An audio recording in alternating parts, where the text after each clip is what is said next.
mission, I'ma get it, you know I be on the way. Yeah. You know I be on the way. Man on a mission, I'ma get it, you know I be on the way. Yeah, it's all hard, ain't no fear here. You ain't giving this to all, you steer clear. Never beat, I've been down and I reappear. You got some money on the line, you better put it here. Rolling in and doing that work. Check priorities, I'm doing that first. Checks big and I'm sure that that hurts, but it's checkmate, we ain't selling short, no the work. Ain't nowhere to hide. You ain't gotta see me come and keep me on your mind, cause I be on the way. Yeah. You know I be on the way. Man on a mission, I'ma get it, you know I be on the way. Yeah, man we coming for them bags that they said I couldn't have, get the team. I got a vision for the things you ain't believe.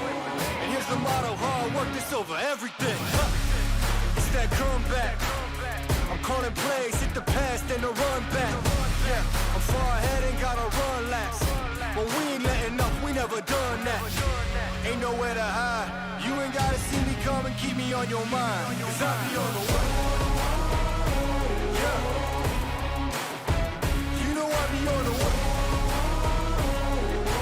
Man on a mission, I'ma get it, you know I be on the way.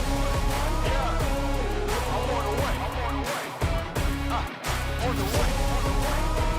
Yeah, on the way. I'm on the way. I'm on the way.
clear.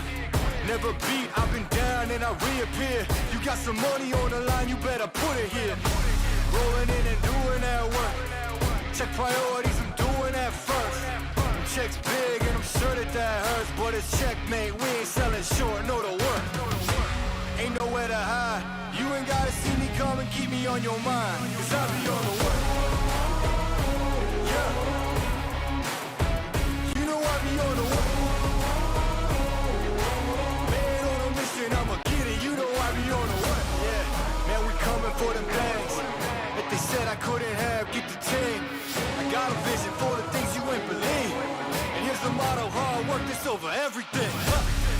It's that comeback. I'm calling plays, hit the pass, then the run back. Yeah, I'm far ahead and gotta run laps. But we ain't letting up, we never done that. Ain't nowhere to hide, you ain't gotta see me come and keep me on your mind, cause I be on the way. Yeah, you know I be on the way. Man on a mission, I'ma get it, you know I be on the way. Yeah, I'm on the way. On the way. Yeah, on the way. I'm on the way. I'm on the way.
send them in through the front, trying to be the tripwire to, they've all got to push in towards the house.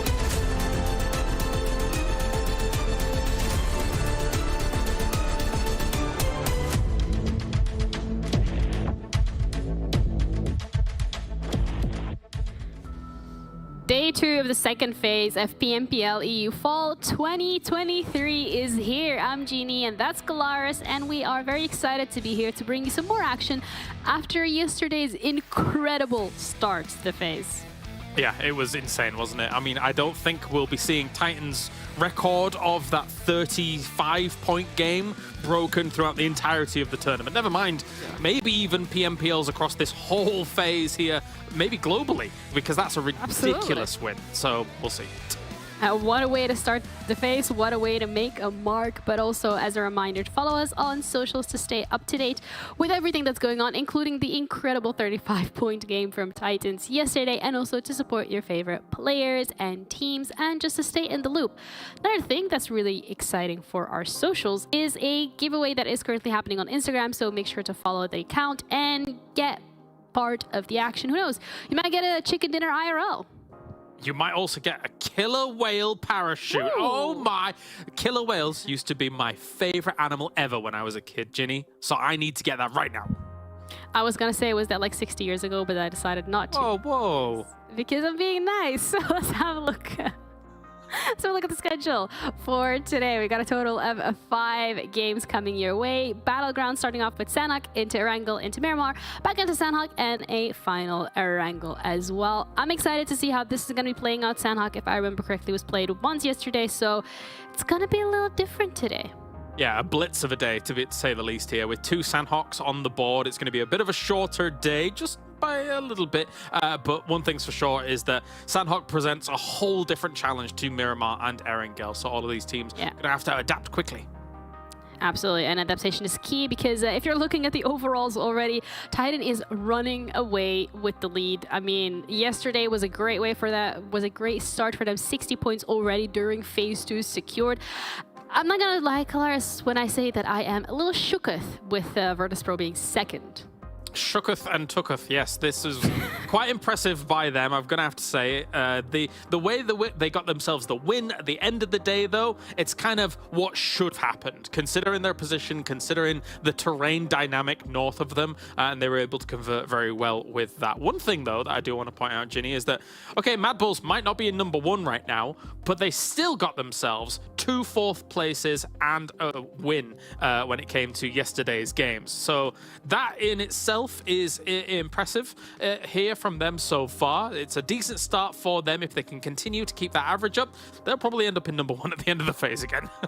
Yeah, well, we're gonna have to wait and see because, as you mentioned for MADBULLS, every single day, at least 1 chicken dinner on the board. That's a really great way to start, and it also brings a question of whether yesterday for teams like Titan, VIRTUS.PRO, and even Major Pride getting their first chicken dinner, was that a flash in the pan? Is it something that we're going to see continuously, as you said, with that consistency throughout the rest of the phase? We're going to have to wait and see. But something as well missing on this page are a couple of very familiar names for which we're going to literally have to scroll down onto page number 2 for us to see Gladiators as well as MUERTE. And Kalaris, is MUERTE a 10th place team? No, they're not. Definitely not. And especially since the start of yesterday for them was pretty good, to be honest with you. They didn't really have that much in terms of placements, but every single time they're going out and playing that normal MUERTE style of getting in those fights early and being very aggressive with it and being able to be victorious in those fights, they got themselves 7 eliminations and then 6 eliminations. Then it took a bit of a nosedive from there, but I'm expecting MUERTE to move up the tables here today, never mind in the phase. Okay. All right, so expectations are set for at least one of the teams. Without scrolling further down, I think for me what stands out here is KONINA Power as well as Dark Projects, the one that have some really slow starts yesterday. But then when we're looking at Unicorns of Love, yes, it's 9 points, but it's a pretty good start for them. Huge day for No, I'm not going to do it. It's yeah, it is difficult for Unicorns of Love at present to really get a lot on the board. Obviously, at the end of phase 1, I think they kind of were finishing, well, at least below getting into that Livic game, right? Which is not exactly the best situation to be in whatsoever. I would love to see Unicorns of Love get themselves something on the board, but they've not shown us enough yet to really fill us with confidence, unfortunately. I see what you did there. Love to see unicorns of love. I got it. Low hanging fruit. Gotta go for that one. But yesterday, a team that we have really talked about a lot was Titan, and I think that's just simply because of the fact that they came out absolutely swinging. And when we compare their performance from yesterday to day one of phase one, it is a day and night difference. Yeah, I've said it many, many times, but it's an all-star roster. And I think coming into phase one, there were some question marks around how can these names coexist with each other on a roster like this? Not because they may clash or something like that, but just because when you're all great players, generally being a great player, you kind of have your own idea on how the game should be played, right? And that's why there could be like headbutting and stuff like that. But as the phase went on, they proved us wrong in phase one. And here for the start of phase two, jeez Louise, this was an insane day from them. An average of 15 points across all 4 games to end up with 60 points. And this start of a game, which we said it yesterday, Ginny, we both feel it may have been a perfect game of PUBG Mobile. Yeah, every single puzzle piece just fell perfectly into place, and they were able to capitalize off of that, which again is a skill on its own. And I also think furthermore, the fact that they've had that 1-week break, it really seems to be what they needed to gel together as a roster. And as you mentioned, get these different playstyles, these different stars to be on the same page in terms of how they want to approach things. Yeah, you actually saw their breach onto this compound as well, and we also saw the knock onto Tixi on the wall. Now, generally, the compound like that, one major vulnerability for a compound like that is the walls around it. So technically, Gladiators was doing the right thing by trying to hold the walls before anybody tried to breach forwards. It's just unfortunate for them that Titan had such a great angle onto Tixi to get that knock and then push on that compound against Gladiators. I went back and watched it and identified exactly how they did it, and it was, again, picture perfect. I love everything Titan was doing yesterday, again, especially in that first game. But even in later games, when they were able to get a lot of eliminations on the board as well across all the battlegrounds, this is, it's the team to watch right now. They're absolutely the team to watch. Yeah, absolutely. And I think also furthermore setting a lot of expectations for them this time around for phase 2. If you start a day like that with 15 points average per game, we're just going to sit here waiting to see what you're bringing us today. So that is something that they're going to also have to live up to. But another team, though, that we've seen yesterday that we want to highlight was Major Pride, specifically because of their slow start in phase 1. The fact that they actually didn't get a single chicken dinner, but then yesterday they got it in the bag. Yeah, and we're seeing a shift from that phase 1. Those are the averages from that phase as a whole. Yesterday, better than their average from phase 1, which is exciting to see because they finally got themselves a win on the board, which is important. It was 9 eliminations off the back of it. Not the biggest win of all time, but enough to be able to put them in contention for those podium finishes towards the end of the phase. Now, the question is, will we see Major Pride continue on with that kind of form here? Yeah, they have the chops to be able to do so. They have the roster to be able to do so. It just felt like especially towards the end of phase 1, they were lacking some confidence almost about rounding out games. Now that they've got that out of the way, will they be able to continue doing that in the future? Yeah, the question of whether momentum or not can be, and consistency can be carried out through the rest of the phase, because at the end of the day, that is really important, especially when we're looking at the fact that you need to be in the top 16 to be able to advance to the finals, as much as that might be the case for them that they will be able to do so. You're also looking at PMRC points, and they had a certain 60 or 40 point cushion, which with MADBULLS just winning consistently time and time again, it does put it maybe even into jeopardy. So it's time to wake up, get that momentum from yesterday rolling, and just keep getting in as many points as possible for your team. Yeah, and the casters yesterday, Jackie and Blank, identified this very well. Some of their vulnerability came in Battlegrounds in late game scenarios where they were splitting too far and kind of losing the game because they're having this slow bleed out. Somebody would get caught by a solo, somebody would get caught by 2-man rotating in late against them, and then they're not a full 4-man cohort to try and round out the game. If they can just gel things together a little bit more in those final games, those final moments, we could see more Major Pride wins here. That's right. make it work, gel together. And this kind of seems to be the same very story for VIRTUS.PRO specifically. Yesterday, again, I mean, I said it earlier today, the fact that they're currently second on the standings with 40 points, that is absolutely incredible because their performance over Phase 1 has not really been as flashy. It hasn't really given us a lot of grounds in terms of what we can be expecting or what we wanted to see from them. So yesterday, with the whole roster stepping up, that was incredible to see. Yeah, it's technically a great roster. We saw some of them live in Riyadh for PMRC as well, like Beck, for example, and now this VP roster's come together. Their first games yesterday, nothing really to write home about. However, their last two games really filled me with a bit more confidence for this roster as we take a look at some of their moments here, especially the second last game that they were playing. 10 eliminations, despite only getting 8th place. Those elims came off the back of some extreme fights up in the northeast side of the circle.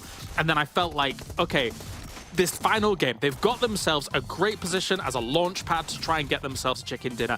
The previous game must have filled them with some good confidence to be able to actually execute on that promise of a position quite like that. And they were able to do so. So I'm hoping to see more of it. 40 points in a day would be excellent if it wasn't for Titan looking at 60 points in the previous day. Yeah, absolutely. And also looking at Phase 1, when the amount of points that was gathered by VIRTUS.PRO was 153. So if you're sitting on an average of 40 points for a day, you're going to be exceeding that significantly by the end of Phase 2, which is what we want to see. We want to see them push themselves very much into the top 16. We want them to get to those finals. We want them to even be able to go to Livik if that's the case. And from the fact that yesterday towards those last two games, they've shown us some consistency. They've shown us what they're capable of. I hope the same thing happens for them as well as for Major Pride, and that is bring that momentum, bring that confidence into today and keep the ball rolling. And that confidence showed in some of those final moments there against TUNA, because TUNA technically fanned out as a 3-man in a pretty good way, considering they were on the north side of that circle, and then moving south on that circle is actually quite difficult. There's not much terrain to work with. But VIRTUS.PRO was like, no, we are going to fan out perfectly here, get some off angles on the crate that had fallen, on some of the other kind of structures that were there, and absolutely obliterate TUNA. So exciting stuff for VIRTUS.PRO. Let's see how it goes today.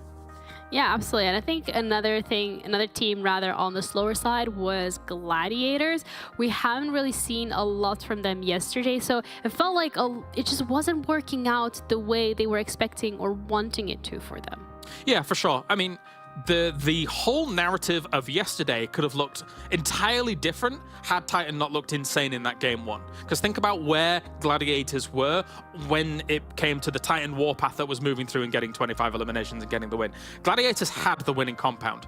That was definitively the winning compound for Titan eventually, and Gladiators was there for a long time as well. The knock-on effects of what happened in that game as well. If you think back way to the beginning of the game, where Matic is knocked by a Car 98 taken out, if Gladiators is 4-man in that compound, could have been a completely different day for Gladiators, but it's not to be. It shows that these small things in PUBG Mobile will have these huge ramifications in the future.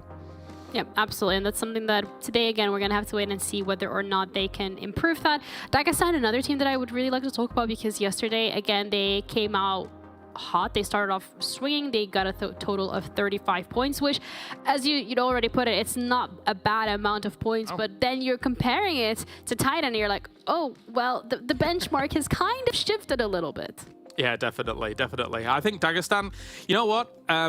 Max was an advocate for Dagestan for a long time, even though he's not here at the moment. And for a little while, whilst he was an advocate for them, I had question marks around them. I was wondering how they were going to fare, if they were going to live up to Max's expectations of them. And for the most part, they didn't. Nowadays, though, I think that they do have the chops to be able to live up to that expectation that Max has set upon them. They've looked good on some moves. A lot of their potential winning games in Phase 1 were shut down by the likes of Gladiators, by the likes of Titan and MADBULLS, so you can't really hold it against them because they're going up against literally some of the best in the lobby here. So Dagestan right now, if you were to ask me, are they a 5th place team? I'd say probably around there, yeah. Okay. That's really great to hear, the fact that a team like Dagestan has made those improvements and they finally seem to find their play style, their path, and how they want to approach things. Another team for me would be KONINA Power. I think yesterday we expected a little bit more from them specifically as alongside NEXUS Gaming, but both of them, I mean KONINA Power the worst one, really getting 8 points, NEXUS Gaming getting 28, again not too bad, but it also brings the question of, was this a one-day thing? Is it day one? You're warming up, you're back into the server, you're getting used to the different play styles, everyone has made changes and adaptations. Is it just taking them a little longer to get on the same page as everyone else, or is this rather a theme that we're going to be seeing throughout the phase? They definitely felt like a slow starter in phase one. I think that's fair to say. I mean, I kind of referenced yesterday the fact that technically KONINA Power had a better last day or a better last 2 days than MADBULLS.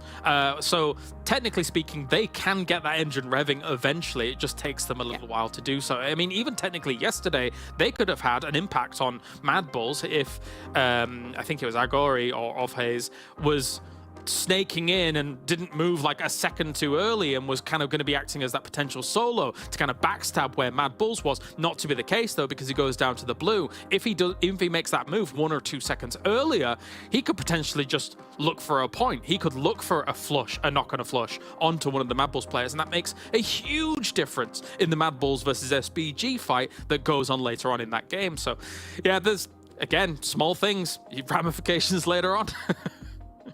Absolutely. There seems to be all these small little pieces at the end of the day do kind of, you know, the domino effect. They just one thing after the other. But coming into today's games, are there teams specifically that you are expecting to keep that momentum, or to or at least hoping some teams to find that momentum coming into today that you think, okay, you've been dormant long enough yesterday. Today, you got to hit the ground running?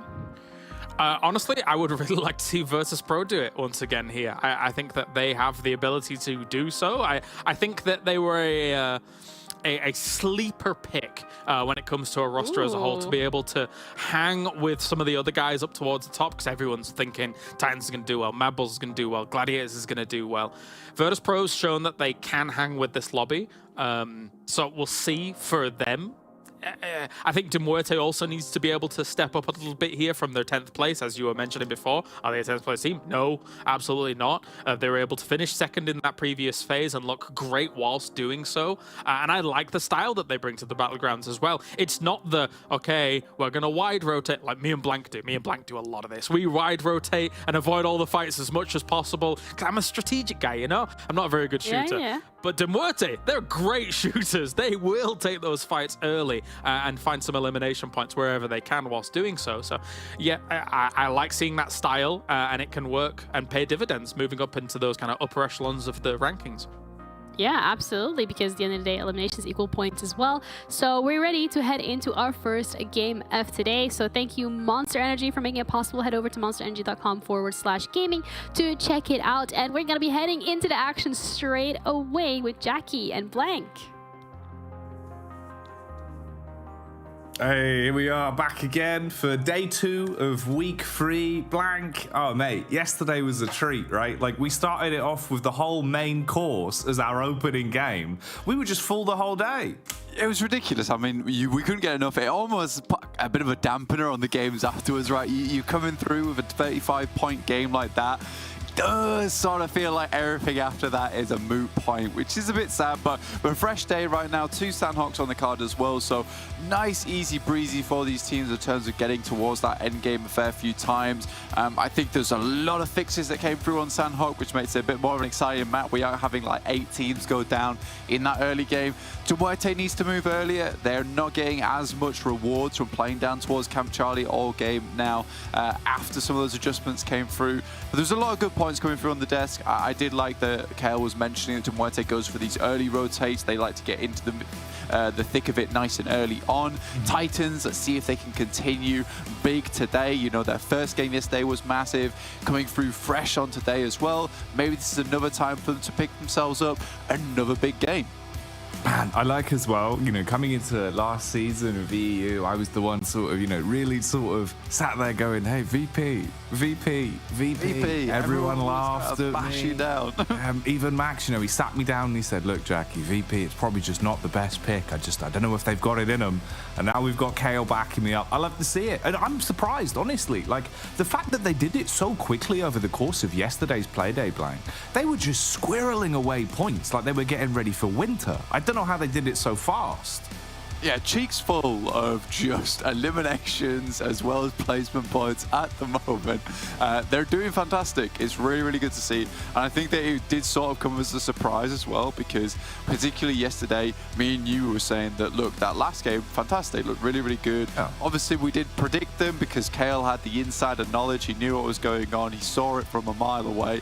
But the rest of the day, there wasn't huge points coming through from this team, but they were just, like you said, squirreling them away, getting the points where they could, nice and easily, and that's where they were going to start to succeed. Already off the bat, though, we have lost one player into MUERTE, which is a bit unfortunate. That's over towards PERMITTA. But Athis, previous season stars player, actually taking some shots that way. This guy's actually been fairly decent in the past for EU, and I think PERMITTA is pretty happy to have him on board.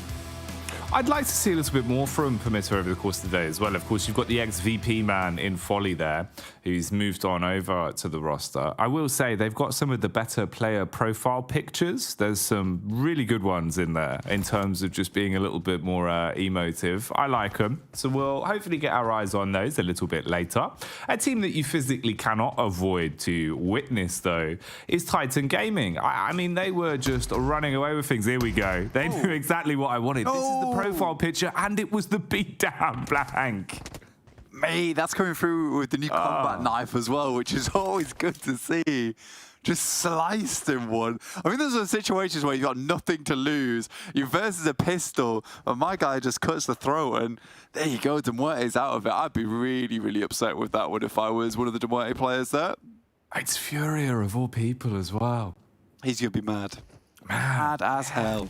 And it's also kind of rough, right? Because, like, obviously, we're building up this storyline coming into the day of wanting to see what DeMuerте can do if they're able to really put their best foot forward, because we know they have the talent there. If you've lost Furia, that's a big backbone of the team already taken away. So if that's got you thinking about PUBG this morning, getting excited for the day, let us know over on social media, of course. You can see it down there in the corner. Or otherwise, Maxman's going to be really upset, and you don't want him upset, Blank. It's a rough way to start the day. It's only Tuesday. We've got to let Max have some moments of happiness, surely. Yeah, Monday didn't start well. Look, the results were in. But today, we got to make Maxman happy. So head over towards those social media pages, get involved, get happy. We want to see what you guys have to think about the show, and maybe drop a couple of memes in there as well. We'll have a bit of a back and forth on that side. KONINA Power, though, a lot of talk about this team happening through on the desk currently, about how they can do a lot better in these games, and I think today is one of those players where we will see them do better, or at least I'd hope to. There's two Sanhoks. This is their favorable map. I don't want to see KONINA Power go down here. There's been a fair few times where we've looked at them, especially on Erangel, and it's a case of KONINA Power is just dead, right? There's no way they're making their way through this rotation, and then all of a sudden, you get towards that late game, 25 minutes in, all four players still left alive. And I've not talked about them at all, but they've stealthily made their way into the circle, and have actually started to do some really big bits. So I'm very happy to see KONINA Power just get back on the bike today, try and get some more points on board. The name that's currently going up against VULGAR, Tresley, is already down. Dakimi is next, and that's pretty confident if I'm coming through on Mango. FUPSman, nowhere to be seen for the rest of his team. And they'll be going on by himself. Feels a bit weird that Foops wasn't a part of the squad there as well.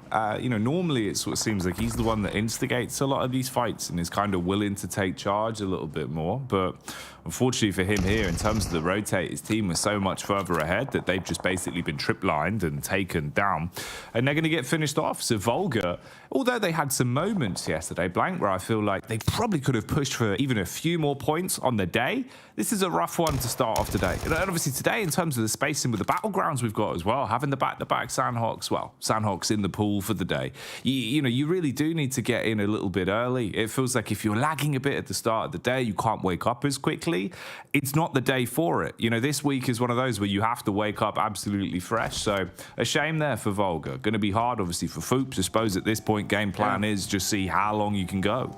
Just keep going. I mean, doing his best Eminem impression, singing Without Me, the rest of his team, because they really just aren't able to do anything without him on side. He is really that linchpin on the team, and the fact that he just wasn't in there with him sort of has to babysit his team sometimes, and I would like to see the rest of his team do a little bit better, but he is just... It's strange in the sense that he is so much a star player compared to the rest of the guys of his squad that he does sort of make them look bad, which is not necessarily to say the rest of his team isn't great. He's just so much better versus some of these squads in the lobby that realistically VULGAR shouldn't be winning against, that Foopsman brings in that clutch factor, and sometimes we expect VULGAR to do better in these engagements. Unfortunate. Again, taking a look at the circle though, up towards that northern side, Paris Resort, very much a focal area on the map. Currently you've got SBG playing around the rooftops in Paradise itself, and you've got Major Pride just underneath at the moment. Now, again, it was those splits yesterday that came through for the briefest moment that we didn't really like to see last week. But they've brought it back together, playing much more as a unit. We already saw that their average eliminations are going up, which would speak to them having more players in the end game. So this is very, very promising for Major Pride at the start of the day. No, it does look a little bit better for him. You know, one of the things I was a bit worried about was actually just watching this go down in the background as well with KONINA Power, as they were spammed into, I believe it was Narvalo, who just unloaded, did so much damage onto them in their vehicle as they were starting to rotate and downed one of the players. They've reset off the back of it, and it's basically resulted in a stalemate with them just holding inside of their compounds for now. But you don't want to see KONINA Power have a slow burn into the day. Obviously, back with the death segment as well, we were building up this narrative that it is weird. They're so much further down the standings than we expect them to be. So this is one where ideally they're able to find themselves out of dodge from this positioning. You can see it's SBG that are keeping them tucked in, but they're slightly further down the hill. Flicking over here as well, we get to see what MUERTE are up to, and it seems like not much as the numbers are being thinned. They lost Furia in the opening moments of the game. He was sliced down like a bit of fruit by the blade. Now there's just 2 of them left already, and you've got Unicorns of Love with KASIK team looking to now scrap against one another from these 2 positions after cleaning up onto the MUERTE boys that were trapped in the middle. Yeah, I think for MUERTE, it's this weird issue where they are so reluctant to move up towards that north side to rotate past Quarry. I do think there is reasonable solutions to this. There's reasonable rotations. You could even head over towards the western side of Bootcamp. Gladiators aren't moving from the northwest island very quickly anyway. We are just going to continue to watch this engagement between KASIK as well as Unicorns of Love. KASIK just holding out inside the blue at the moment. He did get 1 knock over towards the Unicorns, which will leave them a little bit happier here. I think MUERTE is hoping to maybe pick up a couple of these side swipes on the exit from both of these teams, which could lead to a couple of elimination points, which at this point would be more than ideal. I think if they send north now, it's likely they just get into the circle and then they're just dead. And that is just the way the cookie crumbles sometimes. So for them, this is very much a salvage mission, but a bit of an aggressive salvage mission. No Mercy Warriors, Titans, they're just floating over the top side of this hill. It's looking a bit scary for No Mercy Warriors. Yeah, it is. You do love to see it though, mate. When Titan are pushing together as a 4-blank, it actually just gets me like honed in so quickly. It's like, okay, this wasn't a blip. The team actually really does feel like the comms are clean today. Again, following suit from what we had on Monday, the big fragging opening affair, pushing straight round to try and clear out No Mercy. They're able to dispatch the initial man. They've good firepower with it as well. The spacing between them's nice, and the actual tags are relatively clean. Old boy licks them up. The backup from Havlik goes through quite nicely as well. You fragmented 2 of them, so the other 2 players from them are just trapped back down inside of the compound. You've got nades for days, so they throw the flash in through the window to buy themselves a bit of timing to peek into it. UMP spams through the back, and they're gone. No mercy was shown to the Warriors. Yeah, I mean, it just felt almost casual the way they took that engagement, but you're right, it's just flowing together, staying as a team, being able to watch each other's angles, and it was even nonchalant in the sense that we saw Old Boy just looting the crate as a nade's thrown at him. He sees it, it's like, nah, that's weak, just continues to look. So sad. You think that's going to kill me? The old boy. Oh, but it's so much better though. Like genuinely, I think it is really nice to see that like something had changed. You know what? It was only about like 2-3 weeks max blank from the changes we saw of where it was so fragmented all the time to where now it kind of does look like they're on the same page a bit. Even when they do want to go aggro, at least it's calmed early. You know, honestly. Nice spray down, by the way, from PERMITTA Esports. So they're getting some really nice exit frags at the moment. Honestly, it's funny to me because we did have that meme, right? Old boy is bored. Yeah. And I'm almost hesitant to say this, but what if he was right? What if old boy was right all along? He's bored of his team just not doing stuff. Like, look, we'll play it your way. We'll just go in the circle. We'll just fight and we'll get things done. And so finally, he's got a bit of retribution. This is the always odd rotate coming through from Gladiators, you know, heading over from the Northwest Island. I think Sanhok is just a map that they do not play well at all. And it's all down to this Northwest Island pick. There can be such immediate rotates from that Northwest Island a lot of times up towards Hattin, but it requires them to take fights. They've got to play a little bit more like MUERTE. A Shockwave coming in should just be a clean sweep now. Shockwave living up to the name as always, just blowing them out of things instantly. And really that's rough to see. So obviously Gladiators down to just one man who's fragmented from the rest of the pack. They're not really going to be able to project themselves further up the standings early in today's games. Also, tuning back in with Titan, they haven't slowed down. They've really pulled no punches over the course of this one. They've been able to move up close to where PERMITTA are playing. PERMITTA actually fragmenting themselves as well as they split off round towards the left-hand flank. Rogo, he's going to get spotted out. Couldn't really deal any damage either. It was an isolated 1v1 against Old Boy, but he's just wiped up instantly. Afis, I mean, basically, what do you even do here? You're with the rest of the squad further back. You could try and throw down some smokes to give them space to get away. But Titan are just hitting all their shots. Look at the damage just ticking up already. We're nearly at a K. Yeah, I think that's the issue, right? And I think the way you put that is just immediate. We've both recognized it straight away. Is the fact that whenever they take these engagements, they don't miss their shots. They don't whiff their engagements. All their duels seem to come out on top their way. And I think that's a scary thing to come up against when you're playing against a team that just feels so confident coming to these matches. They're just on fire. So Titans start to move a little bit further. They notice the smokes. They can sense the fear coming through from Athis as he attempts to get in the vehicle. But Icy up front and personal already. That's actually a big bit of chip damage though. It has split Icy's HP effectively in half. The nades are committed to try and stop Athis's getaway, but you have the vehicle close enough by, jumps in the driving seat, goes back towards the compound. Utility's there as well. 3 grenades, first one of them thrown out. Damage done. Oh boy, saved by the bell as the smokes will be thrown over to try and shroud the angle as well, and he gets Icy back on his feet. Now they're leaving together as well. No one left behind. Cleanly cut on the way that they played it, at least. You can still reset from this. It hasn't gone exactly the way Titan would have wanted it to, hoping to just roam in and clean up, mop and bucket action, but it's still not enough of a detriment. They can fix this.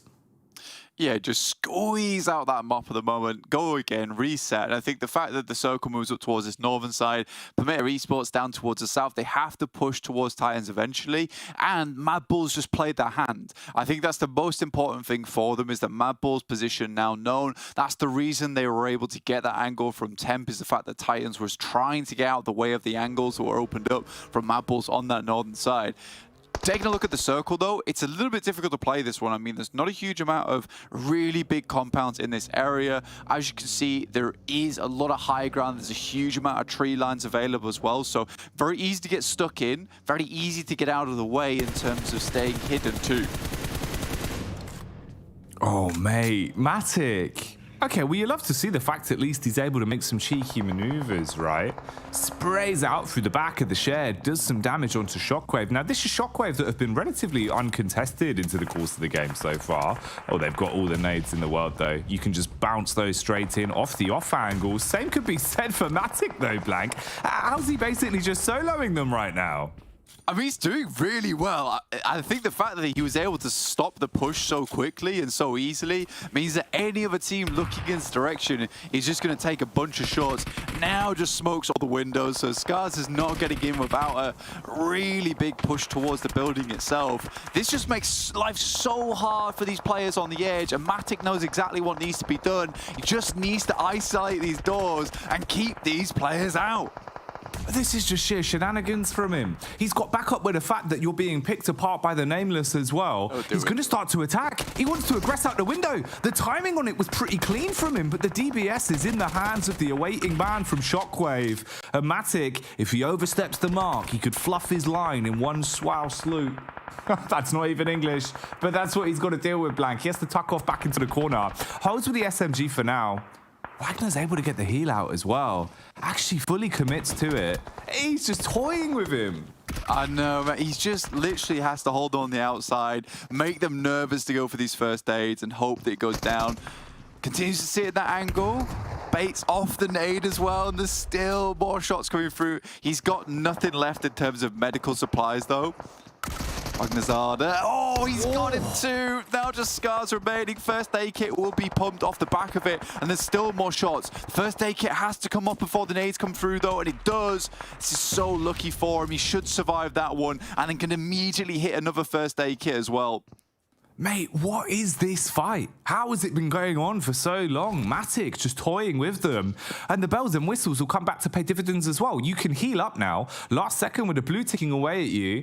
And the same can't be said. The same luxury just really isn't there for SHOCKWAVE. You've got to commit at some point, and running through, you're going to give up that line of sight to Matic. He's in a 1v1 angle where he's going to be content to deal with this. This is a solo that has basically completely cut down the entirety of SHOCKWAVE, a team that had all four alive, and we're looking pretty good coming into this game. They were fully looted, they had good rotates, and it's just been wiped away, Blank. Oh, it seems like Old Boy as well, finally suffering from success there, popping up in the elim feed, as Folly's been able to get a shot off. We can flick over there, see how this one's going. It's up against PERMITTA.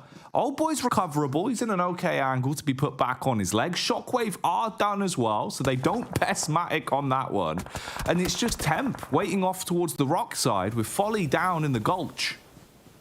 It's kind of a difficult engagement to take here for Titans, and it's risky going for this res too, because at any moment Temp can stand up, get in the way of this. He's able to get Old Boy back of his feet. Major Pride right now is looking fairly clean with it. 4 players still up. A nice little tag comes through towards the guys on Titans.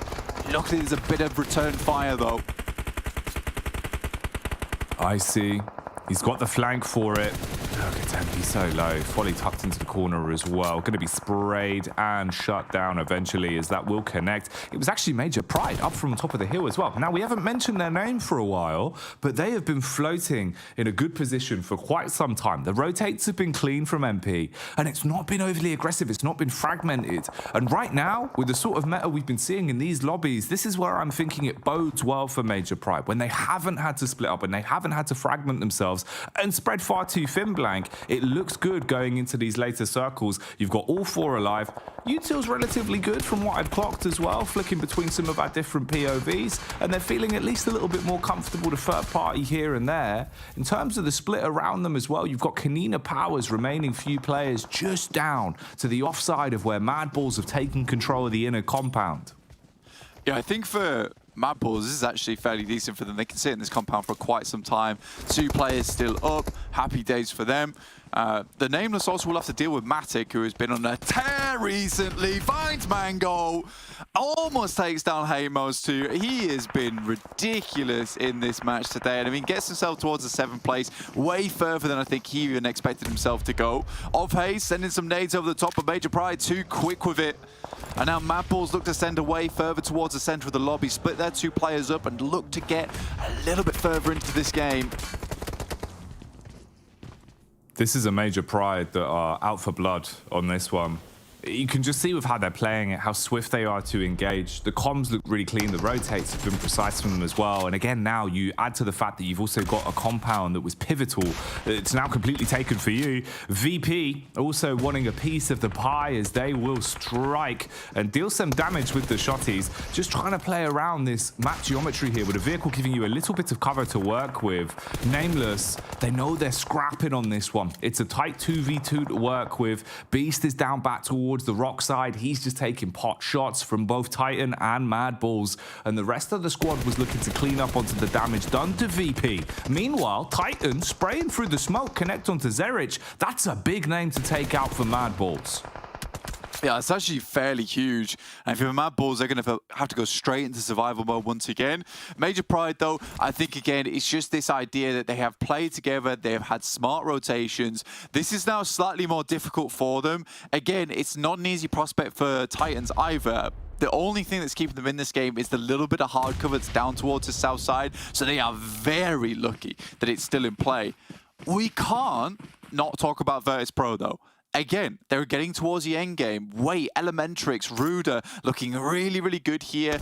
Wait was always an absolutely massive player back on Dark Project, making some unbelievable plays last season. And I just wanted to see him come back into it. So it felt very weird for me last week when they looked lackluster, but that's Nomi going down as Titan takes him out, leaving this a 3v3 down towards the southwest side, and they still have to leave. Titans have locked them in. Oh, the brand value on this one is fantastic. It's so many incredible squads all on top of one of another, fighting as hard as they can. Major Pride scrapping against Titan with MADBULLS and VP directly on top. You've got the nades being thrown out now.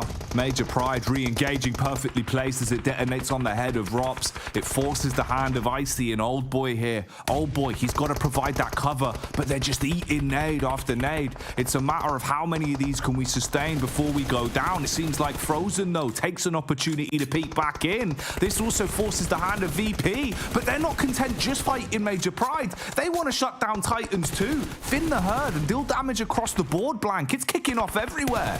Old Boy just gets taken down. Naomi on the side. I mean, this guy has always been known for his nades, and they finally come out clutch here. Frozen God last left alive for MADBULLS. The Nameless with Beast with an innings here. No nades really to be seen here for Ruda. Actually, I take it back. There's a nade over the top from Elementrix, and it will just be Beast left remaining versus the two players in Wait and Ruda from VIRTUS.PRO. Hey, VP. They want to start the day where they left off yesterday with a big old chicken dinner under the belt, and it's just down to Beast, the man, the myth himself. He's spraying, he's advancing, but you're outnumbered. You know your days are really chalked up here. They're going to swing from all angles and look to finish it. Hits one, tries to make a heroic last stand, but not happening today. VIRTUS.PRO are back in with a chicken dinner. I mean, I don't think anyone expected VIRTUS.PRO to win that game. I think we very much thought that could have been a very different story. And I think for VIRTUS.PRO, it was a very tough fight that they took towards that northern side versus the Nameless. It's not easy upon that side at all, right? They're pushing down into a team that's already got a setup towards the rocks. The fact they're able to take it down is really, really quite impressive. Man, it's just making me regret, like, not just always just being the VP fanboy I was last season and just going, hey, man, like, let's just predict VP every game. Because they're just winning now, Blank. They're just starting to get into the groove of it, mate. It's sick. We just had all these teams that we knew could step up, step into it. MADBULLS, Titans, Major Pride, VIRTUS.PRO. But we're going to head back over to the desk and see what those guys think just about that game on Sanhok. Welcome to the desk, where we're going to try and explain exactly why VIRTUS.PRO and how they managed to do this. Because coming into today, Kalaris, you said it yourself. You want to see VIRTUS.PRO today get that momentum from yesterday into their games.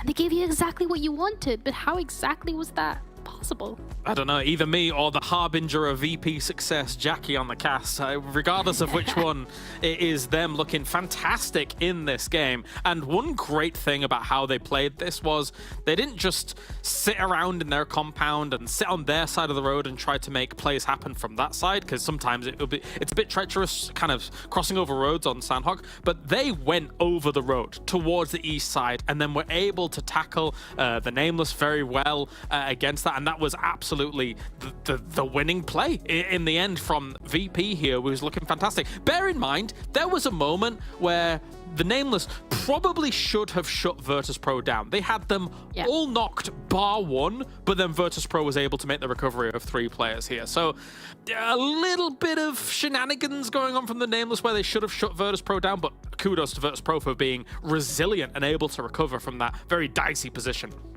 Kudos to the Nameless as well, though, for being able to make it this far into the games, considering how they have been performing over Phase 1 and how yesterday went for them. So impressive to see that they were able to stick around. Then again, you mentioning that maybe there was a certain moment where they should have shot down VIRTUS.PRO in their tracks. Maybe the lack of experience of making it this far into the game could have played a role in that. Maybe, because you've got to, when you've got a team like VIRTUS.PRO on your heels, if you are able to get 2 knocks and kind of shut them down almost the way you did, you really do need to follow up with that. They will recover and they will bring an extreme fight to you afterwards, and we can see it here with Lamentrix looking fantastic, and there's almost 1,000 damage going his way for this game. Likewise, Old Boy on the opposite side as well. Titan, they were wrecking people down towards the south here once again. These are 2 teams that we expected might come in pretty hot today, and neither of them let off the gas here. They were absolutely blazing. Absolutely. It's going to be really exciting to see how this is going to be playing out throughout the rest of today. Major Pride, though, I think was one of the teams that you had for your prediction, as well as Jackie, and unfortunately that didn't really come out to play maybe the way that you expected it to. What was the biggest mistake or the biggest downfall for Major Pride this time around? I'm going to say rough circles, so not really kind of their mistake, as it were, right? Like the fact that they had a circle shift away from them quite harshly towards some of the ending moments. Because again, if that circle actually shifts southwest over towards their compound, which was relinquished by MADBULLS because they realized there was no way they were going to hold it as 2, and eventually Major Pride just kind of waltzed on in there and was able to hold it. If the circle goes their way, honestly, they win this game. Like that compound's too strong for them to kind of lose it out in that situation, unless Titan gave a little cheeky shifty move around that southwest side, but I doubt that was going to be the case here with Major Pride's position. The new knife, really exciting. Ooh, yeah, really exciting. I remember when it came out, you're just in the green, you're like, the new knife, and Max is contributing to the conversation as well, whilst he's not here, should be enjoying himself wherever he might be. I think as well this game is setting the tone really well for today when we're looking at the names that were showing up towards the end of this game. There was no MADBULLS, there was no Gladiators. It was very much teams that, like the Nameless, I personally never expected that. VIRTUS.PRO coming out swinging. I know you expected it, or at least wanted to see it. Personally, not as much me. Jackie mentioning it himself as well, you know, being a VIRTUS.PRO fan for the longest time, and now you never really know what you're gonna get. No, definitely not. Definitely not. I mean, the fact that VIRTUS.PRO comes in with effectively a back-to-back, that's back-to-back wins, considering how they ended up yesterday. That's brilliant to see. And even beyond that as well, it really does feel like that 10-elim game where I think they got the like 8th place or something really kind of set a lot of this in motion. Because the way in which they win this game is not easy by any stretch of the imagination. The fact that they're not really playing a compound, they're kind of playing downhill in a situation where they've got a few rocks, they've got a few trees to work with, and again, they could have been completely wiped out. It's very commendable. There he is! Look at him! Wow! Hey, Jackie VIRTUS.PRO fan. I mean, he's been on the cast for 2 days, and they've won 2 chicken dinners, which are both their first chicken dinners of, you know, fall. So who knows? I'm smelling a good luck charm. There you go. He's on the VP payroll. There it is. No, okay, bro, as the coach, he's exposed. He's doing fine. He's doing fine. Don't. No. Good job. I mean, overall, and I think commendable. Looking at the fact that VIRTUS.PRO has those kind of chops, right? And Jackie's able to identify that very, very astutely, that in terms of these individual components of VIRTUS.PRO, all it needs to do is, I'll do it again that I did in the pre-show, gel together. And when it does, hey, it's looking great. I totally didn't fail at it. They need to gel together. That's exactly what they've done, and brings a question as well. Is this it? Is this the form that they have found that they're going to be playing it? Is the gelling process finished? Are they now comfortable with themselves? Because looking at the overall and where this game has positioned them in comparison to Titan, who has well got quite a good amount of eliminations and a podium finish, they are slowly but surely creeping up. So it's a matter of, can they keep their foot on the gas just a little bit more than Titan? What's interesting as well is that VIRTUS.PRO and Titan are in the same group. So there is never a game where they're not playing with each other, right? And yet they're still both able to do very well so far here in Phase 2 as a whole. So both of them will be missing out on the next game, I believe, for this. So, you know, this will give the opportunity for the rest of the lobby to actually do something about the little bit of a lead that's kind of eking out at the top. Yeah, we're looking at you, MADBULLS, as well as Major Pride in terms of getting a couple of points on the board, especially. I mean, the gap between MADBULLS and VIRTUS.PRO, not the highest. You're looking at 11 points in total. We've seen MADBULL get those kind of points in one game. But it's Major Pride, literally.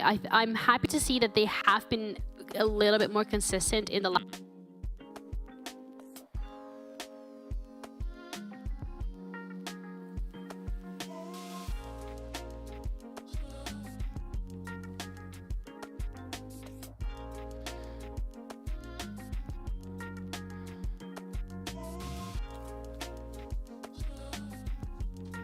Really much coming out from these two rosters yet. Hopefully that's all for today and they're now into the swing of things, but we're gonna have to wait and see.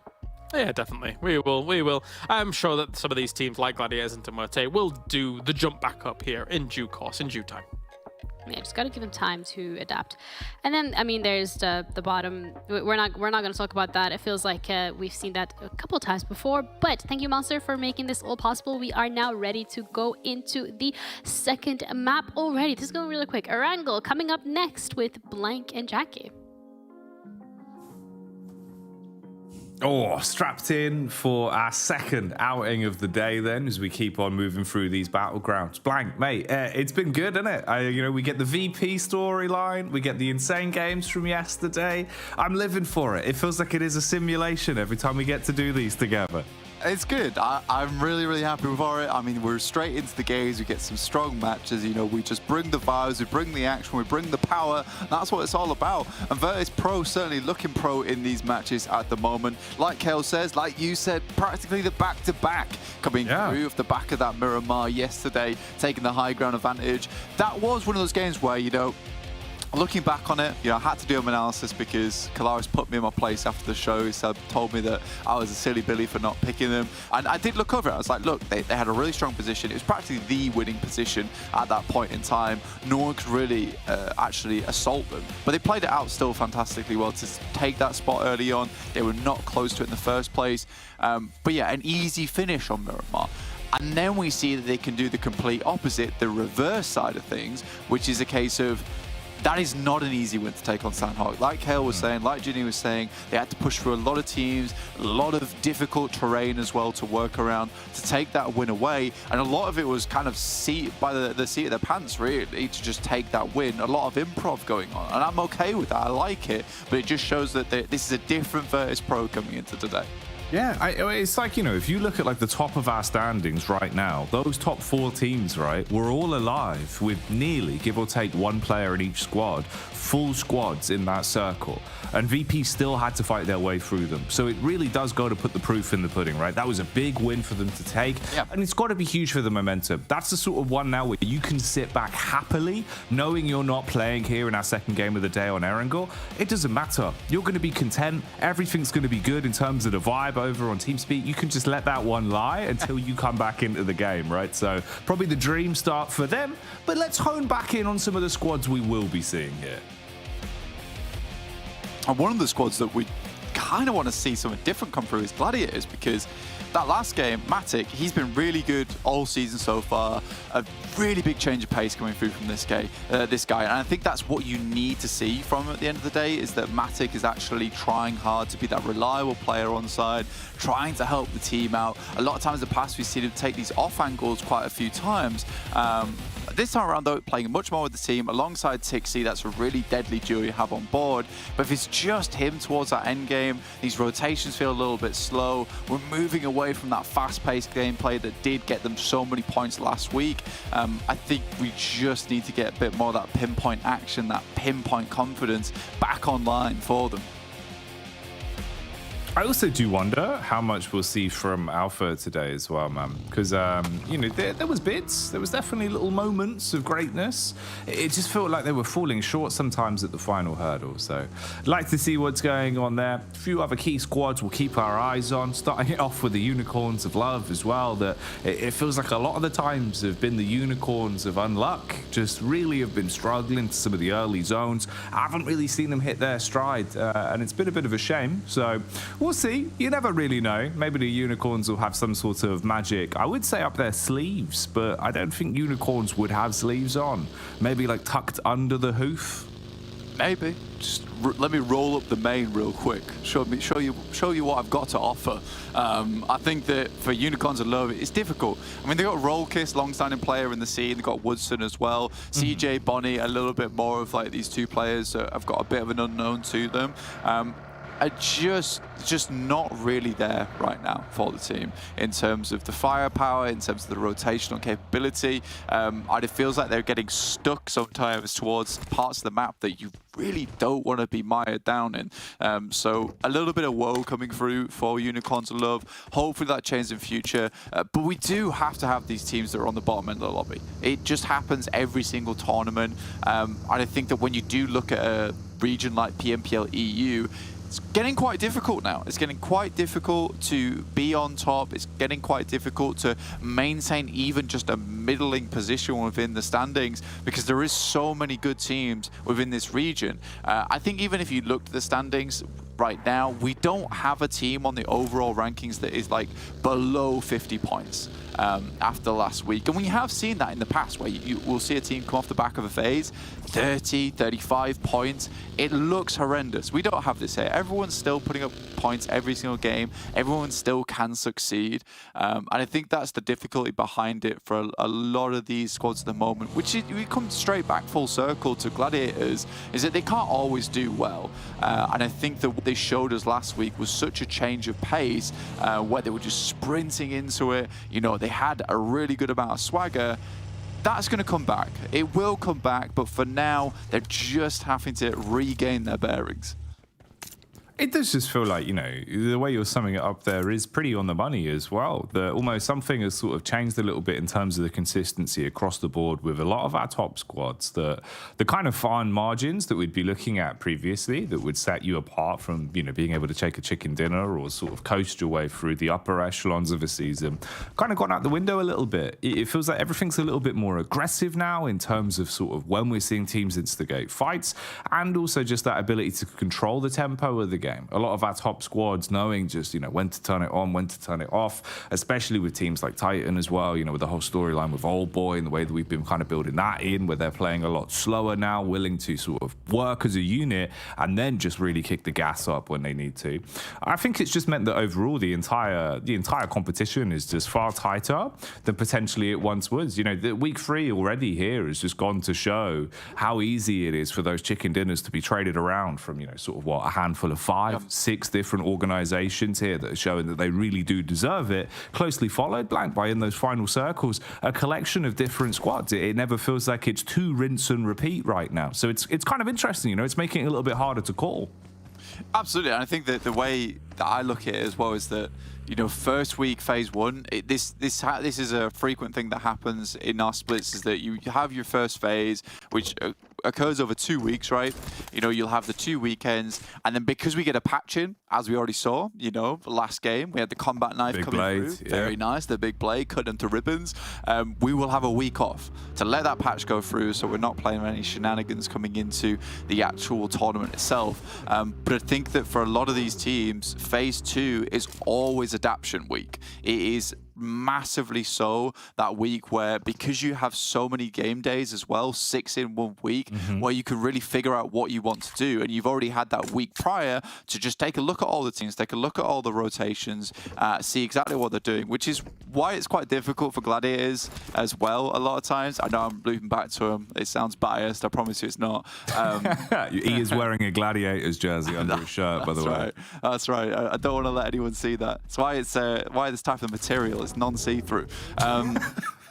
But yeah, so the thing for Gladiators is that they have such strong rotations, and they're such a well-admired team that's gone to several different international tournaments, that they do sort of fall into this problem every season, by no fault of their own, is that a lot of teams are studying them really hard, trying to figure out what they're doing, what makes them tick, what makes those rotations so good, because it isn't always easy to emulate a team like Titans, who are just born and bred off the back of absolute phenomenal mechanical skill, but you can emulate some of that tactical gameplay coming from the Gladiators, just like Kalaris. He told us, you know, he likes to stay out of the action, stay out of the engagements, rotate on the sides, and that often does lead us to a win. Well, it makes sense as well, right? You know, because it's kind of just played to your strengths in those kind of moments. You can feed the hot hand if you have someone that's unbelievable when it comes down to his gun skill, his mechanics, and we know that. You know, that's what I see, that's what Old Boy, they're always good for. You want to send them in where it's about making the split-second decision where you thrive in a 2 versus 1, know what angles to peek and know you're going to hit that shot. You can't teach that. You can't really, you know, sort of instill that into someone. You either have it or you don't, or you gain it with time. Whereas tactician side of things, learning to be able to actually, you know, play the correct overall play moment, make the right rotations, know when you need to make a move or dial it back, that's something you can learn. That's something that you can sort of focus time on in terms of the VOD reviews, looking over those previous games, and like you're saying, just watching the bigger teams that you're trying to emulate, whereas some of the other squads that maybe are being overlooked that season, like we saw a little while back with VP into last season, right? Different roster, but same sort of theory in the way that no one was kind of thinking, oh yeah, they're going to bubble up, they're going to start to do a little bit more. Maybe you don't have much as a benchmark on them when it comes into those final circles. So they could just find their way in, make these cheeky movements. It's an interesting conversation, man. And I'm really glad that we actually had the talk, dude. 100%. It's got to be done. We've got to have the podcast time here on Erangel as we get in towards stage 2, which has set it up. Let's have a look at the circle anyway. In the meantime, let's tell you where it is. Over towards our northern side, just underneath Stalber. So we're around Yaz. It's one of those weird circles in the sense that we are splitting the circle in half with Yaz Lake and a bit of the river in play. So some teams are centering up towards that northern edge, getting prepared for the crossing. A lot of teams are edging their way towards the bridge sides. You can already see a fair few teams just hanging around this area. Gladiators got up nice and early. It's not an ideal position for them. They are surrounded by a lot of teams, but they should be able to carve themselves a nice little space around this western edge. They don't want to go too far, understanding that most likely there is a team over towards the eastern side in Wizard Tower towards gas station, just holding teams out. So it's smart from Gladiators. Uncomfortable spot, but it could be a lot more difficult for them. Yeah, it could certainly get a bit worse at the minute. It could be worse. I mean, that's, not as bad as it could be. Yeah, that should be the mentality. I think that's sometimes the way you got to think about it. Yeah. Could always be far worse. For now, we roll with alive. it. Exactly. And also, man, like, let's touch on that for a sec, right? If Matic as a solo, basically just having to play his life in constant 1v2s, 1v3s, was able to be such a nuisance and go on to squeeze out far more points than rightly they probably should have got from the previous game. Maybe now there's a little bit more breathing room. You know, everyone splashed a bit of water on their face. You've had a little bit of downtime for Gladiators. You can just try and wake back up a bit and come in with a little bit more to prove. But we'll see how that goes over the course of the game. Obviously, a bit of a slow burn on this one. Really, the only casualty that we've seen over the course of the time gone on this one was just Team KASIK that have lost one player. I think that came through like maybe minute 1 as well. So it was a real long time ago at the moment. You see PERMITTA right now just holding down towards the southeast side. They've got some good angles. Folly's up nice and close towards Unicorns of Love, who will have to move in shortly. But next circle, this is where it gets tough, you know, because this could easily go to Yaz Fields. SPG is confirming themselves towards a strong position, which it does, in fact, head towards Yaz Fields. It still cuts MADBULLS' position in, and I think that if I was personally MADBULLS, might just hold this spot for a little while longer and try and hold out some of these teams on the western edge. But it looks like they're going to try and prioritize, get close towards the circle, maybe pick themselves up a position towards the edge of it, but it's all already taken, man. So this might be a bit tough for MADBULLS to play here. It could be. It certainly could be. It is certainly one of those where we'll have to see how things develop in terms of the fight then, at least, as it's Alpha that you would be moving over towards. That's them further down. KASIK's team, obviously with the 3 players as well. So you're going to move on up, start to reposition. NEXUS just off to the wayside as well. You saw a fragment of Kapahala's tires as he's starting to move on in. That's Dark Project that are actually on the hill. So as they've rotated down, in terms of the grouping, they're all relatively on top of one another. You look at the mini-map as well. Look at the split on this. You've got 2 of the MUERTE, Milky Way and Malloy, that are further down just by Gladiators. And then Corker and Fury are playing off towards the offside with the compound as well. Yeah, this gave them a lot of flexibility. I mean, Claris has just mentioned it behind the scenes that this is a really smart split coming through from them. It gave them, like we're just saying, a lot of adaptability coming into that end game, where they want to play, how they want to get into this. And I think that, you know, being able to squeeze towards the backside of Yasnaya, maybe try and play off some of these compounds on the southeast side. We'll get our first engagement, though. Matic's already down, so is Tixi, as NEXUS tries to pull them apart. And this is looking very bad for Gladiators at the moment. The only safe thing for Gladiators right now is there's so many teams around them all trying to take shots. Mecha on the outside, unlikely Kitsune will get him back up again, but NEXUS has also suffered trying to take this Wizard Tower. Oh, mate. Gladiators and NEXUS scrapping blow for blow, but the Unicorns of Love have pulled up to the party and want to try and snatch away some of the glory. A strike from Rollkiss connects onto one as Doran is downed, but actually they're now taking pot shots as well. PERMITTA from so much further back had the range to work with and unload with a few bullets, get a couple of tags off into the back line. Alpha then clean up with the players that were low, and this fight has resulted in Alpha being able to squeeze out a few points from it. Unicorns of Love basically losing everything they invested in, with Rollkiss now fully gone. Bonnie's on his last legs, and this was originally just NEXUS scrapping Gladiators. Mate, it's one of those plays where I think that you don't third party that. It's right in the middle of the field. A lot of teams haven't headed for the Wizard Tower early on. They're just sighting out to who's playing where. So I think for Unicorns, I love to try and third party to take the Wizard Tower is a bit overzealous, overconfident, assuming that you're going to get in there. You'd need to toss so many smokes. It'd need to be so much later in the game where you've isolated more and more angles. So that was a brazen play. I think it's unfortunate for NEXUS as well as Gladiators, though, because they both make the same good call at once, right? So they both just crash into one another. It was always going to be a bloodbath because you're trying to fight around the angles that are on the outside. You can see there as we get a nice little pan coming through from the camera team in the background that there is just all those players in Yaz with all the windows looking towards this position. I think that, you know, we've all played that position before in Wizard Tower. It's like a last-ditch attempt to try and get in when you're on the outside, but you're left high and dry as soon as you hit that spot. Circle moves away from you. Life is so rough. There's nowhere to park your vehicles without them being shot at. This is just try and survive it position, basically. Man, shout out effects as well with the actual control there of the flick that he found to deal so much damage onto Shifu on the getaway. Love the picture-in-picture as well, as you can see that the last man from NEXUS has actually crawled belly down to the ground inside of the tower and just plays on the bottom hand side. Meanwhile, things are kicking off. A lot of Tokyo drifting going on with the vehicles as they're assaulting each other. We also have Alpha, Dark Project and KASIK team all on top of one another. They're just going to be fighting their way through this. I mean, Alpha have controlled the compound. Constant nades being pulled, though. This whole place is just covered in pins at this point. Bounces in through the window. It's a nice tag from Trofka that blows Mandarin off his legs. Kitsune takes himself out of commission as the nade will shut him down. So NEXUS, with Exo remaining, wins out on the fight for the Wizard Tower in the end. But this one with Alpha keeps on going. Yeah, horrible spot for Alpha to be in. I mean, there's so many windows on this building. It's a little bit easier if you're only getting assaulted by KASIK team, right? Because you could just shift all the way towards the back end of this building. But with Dark Project behind you, also tossing nades in, Alpha just has to stay the course towards the side of KASIK and attempt to get some of these flushes and knocks through.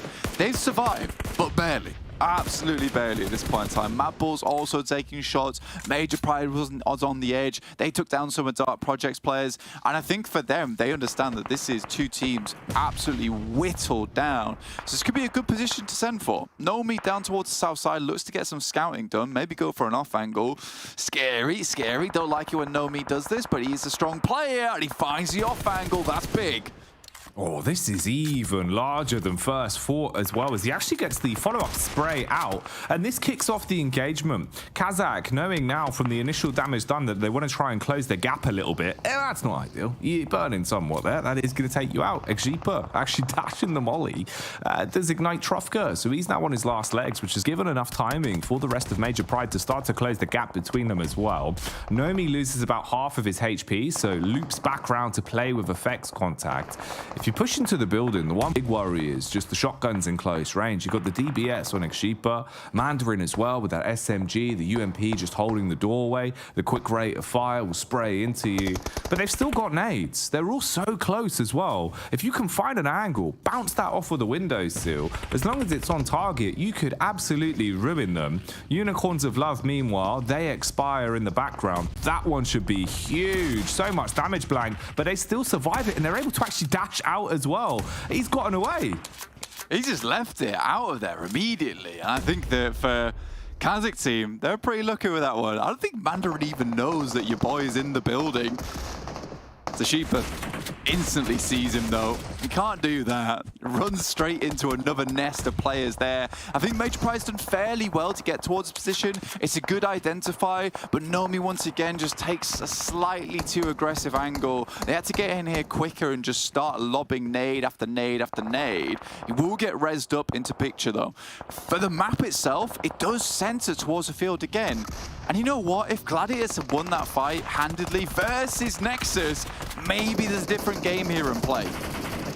Oh, this scrap is starting to change course though, as Dark Project finding an opportunity to strike back. They take down Effect that went inside of the building with the DBS. Forster's finished him, and now they can capitalize, Blank. They're swinging on this. There's the two solos of both Alpha and KASIK teams, supported by the cast of Major Pride. Exipa, playing on side of the stairs, goes bouncing in, unloads with the shotty, connects onto the first and does damage. Now you've got the rotate in from No Mercy as well. When's it going to end? This is absolutely mad. There's been not a lot of eliminations. Look how many players in here. I feel like I'm in the lobby getting ready to get in towards the plane, but no, we're here in the middle of the game, stage 5, and MADBULLS have an angle. Oh, Zerich. He's so damn crisp. If anyone peeks up, if anyone exposes themselves, the smallest whiff, and he will unleash himself with this rifle from a distance. Meanwhile, though, the full frontal attack, the assault that's going on in close combat comes down to this. All of the shotties. Look how many DBS there are. It's like a shotgun family reunion, Blank. I mean, the slugs are out in full force today. Not sure what these players can do. No Mercy Warriors gets in. Exipa's taken down by Astic on the outside. Nomi's still up with the ump on the out. He's not got the memo, doesn't have the DBS, and he's not invited to this party. Dark Project's in desperately to see what they can do, but all their players are falling like flies. Luckily, No Mercy Warriors are removed. Trofka, he lived! Trofka's still there. Trofka's still standing.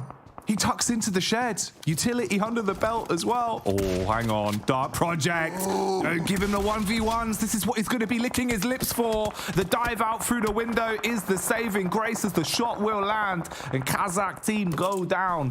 What was this fight? How was this like 10 minutes of non-stop scraps? We had, what, 4, 5 squads? Mate, it's the fact that it kept that compound in for so damn long, dude. It really was quite unacceptable. And so many teams were looking that way. And they saw the fighting. Zashipa, KASIK team, and Dark Project's engagement lasted so long that it just attracted members of the party just looking for a little bit more. Foosmall on the outside, now looking to go big mode, does find the rest of SHOCKWAVE and can sit himself into the Wizard Tower. Hopefully keep himself safe for a little bit longer. Heads towards the toll booth. Requests just a little bit of peace. NEXUS comes through. Look, man, PERMITTA has to take this Wizard Tower. I think they assume that there is 4 players in it, though, with the amount of vehicles that landed on that position. Unbeknownst to them, it's just one guy. Finally, Athis makes the move, looks to scout it out. If they take this and the circle keeps moving down towards the south side, that's a winning spot, Jackie. It could be gargantuan for them.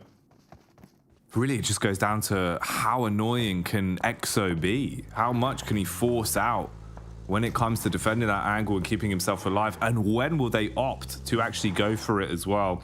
Meanwhile, tuning back in with Dark Project now, one of the first few teams we saw put any sort of damage downrange towards this compound. They go on to actually survive through the whole bloody affair and walk away with it being their territory. Now effectively forced out as they start to gather the vehicles, probably pick clean all of the death boxes that were in there as well, because you should be absolutely armed to the teeth. There was so many squads that went down, you shouldn't have to worry about looting again. So that's one thing taken out for them. Dark Project, though, just eating damage. MADBULLS, they start to instigate this one. They clean up the gap. You see Tulika in straight away. Man's just spamming in from the side. Ooh, they jumped in the vehicle and they're trying to get away, but they're just eating bullets. Fleek finishing them. Tulika supporting as well. For Dark Project, it went from bad to better, but now it's ended at worst. I mean, for MADBULLS, this has just been a pretty easy game. Just sit up towards that north side, listen to the ruckus over there, ask them, request them, plead them to turn down the music. And finally, they've had enough of it. It's 2 AM. They move across and they take down the party goers. Tulika, though, will get shot out by Folly. And in comes the rest of MADBULLS. Are they expecting this? I don't think so. PERMITTA gets ripped to pieces. Temps down. Come on, PERMITTA. Oh, mate, they did not have a permit for that one. MADBULLS! The Bulls are on parade right now. They're just taking every fight, roaming in with the vehicles and looking to just utilize the fact they've got so much gun skill in these sort of moments where they can thrive in the chaos. And they get themselves back up as well. They have cover to actually slow this one down at least and completely reset from the fight. So you can heal up. You've still got firepower. This is genius, mate. I love to see the change of pace. It felt like for a little while over the car, you know, over yesterday, coming into today as well. MADBULLS on occasion didn't really look like themselves. They were playing a little bit slow. I love the fact we're seeing them go back to playing the aggressive pushes. It's great. Yeah, honestly, MADBULLS definitely needed a bit of that. The fact that they come straight in with that play, make it happen too, is kind of astonishing. EXO has had quite an influence in the lobby as well. He's been doing damage where he can, and I think the difficulty for so many teams looking at this position is they just, like I said before, they expect more players to be here, and he's had a presence within the circle. He's not just been laying down and taking these players, getting nice and close. So finally, MADBULLS move up with the nades. EXO's got one of his own. Remember, there's a lot of death crates over towards this area, so he should be stacked on loot. Nade goes through over towards the side, looking for that peek and the push. He's living. He's still up right now. That is a dangerous spot to jump out to, and Zerich will find him on the off. It's always been fantastic at that. Didn't you? Yeah, I did, yeah. Oh, mate. How is he so crisp, Blank? Watching Zerich play is just always so outrageous. Because even if it feels like he should be maybe like second, third contact, he just hits these flicks all the time. The guy's just crazy. Sets himself up beautifully for these angles. It's really, really nice. The MUERTE have been sat towards that northern side. I predicted PERMITTA because I thought they would take where MADBULLS is right now. I thought they wouldn't be scared of EXO. I was wrong. It's not the first time they've been taken down by 1 or 2 players as a full four-man squad. So maybe that's on me, bro. Maybe that's on me. I did ask for luck in the chat, but yeah, my bad, my bad. It's okay. It's okay to have faith in PERMITTA. You know, it's just a shame at the minute. It just ain't happening. They ain't hitting them. Ooh, this isn't ideal, though, for my prediction with the MUERTE starting to instigate a fight that potentially they won't be walking away from. As the MUERTE They clear in towards the compound. They eat nades initially from the SBG squad that are holding their own quite cleanly. You can see the Elim feed filling up as well as Flique is able to assault with the Mini 14 and deal damage off towards the wayside. Here's his POV as he's taking pot shots. SBG do lose one player as well, though, it seems. So MUERTE at least being able to trade it out in close range angles. And this fight decides so much. Winning this one is absolutely influential because these are two full squads over towards this one compound, and they had so much invested into it. All the bells and whistles they could want. Whoever walks away from this is really projecting themselves far further into this, as we only have 3 squads left. MADBULLS, MUERTE, and SBG. It's on MADBULLS to take down whoever survives from this compound fight. I like this from Frozen, dude. He gets up close and personal. It's unlikely that teams are going to get able to get out from this building, but if they do, they don't want full force squads, so they're happy to play 3v whatever, but Frozen's in here just to cause carnage. Tulika gets a nice peek as they jump out of the building. Frozen does go down, and they've just ripped themselves to shreds, and MADBULLS looking to finish.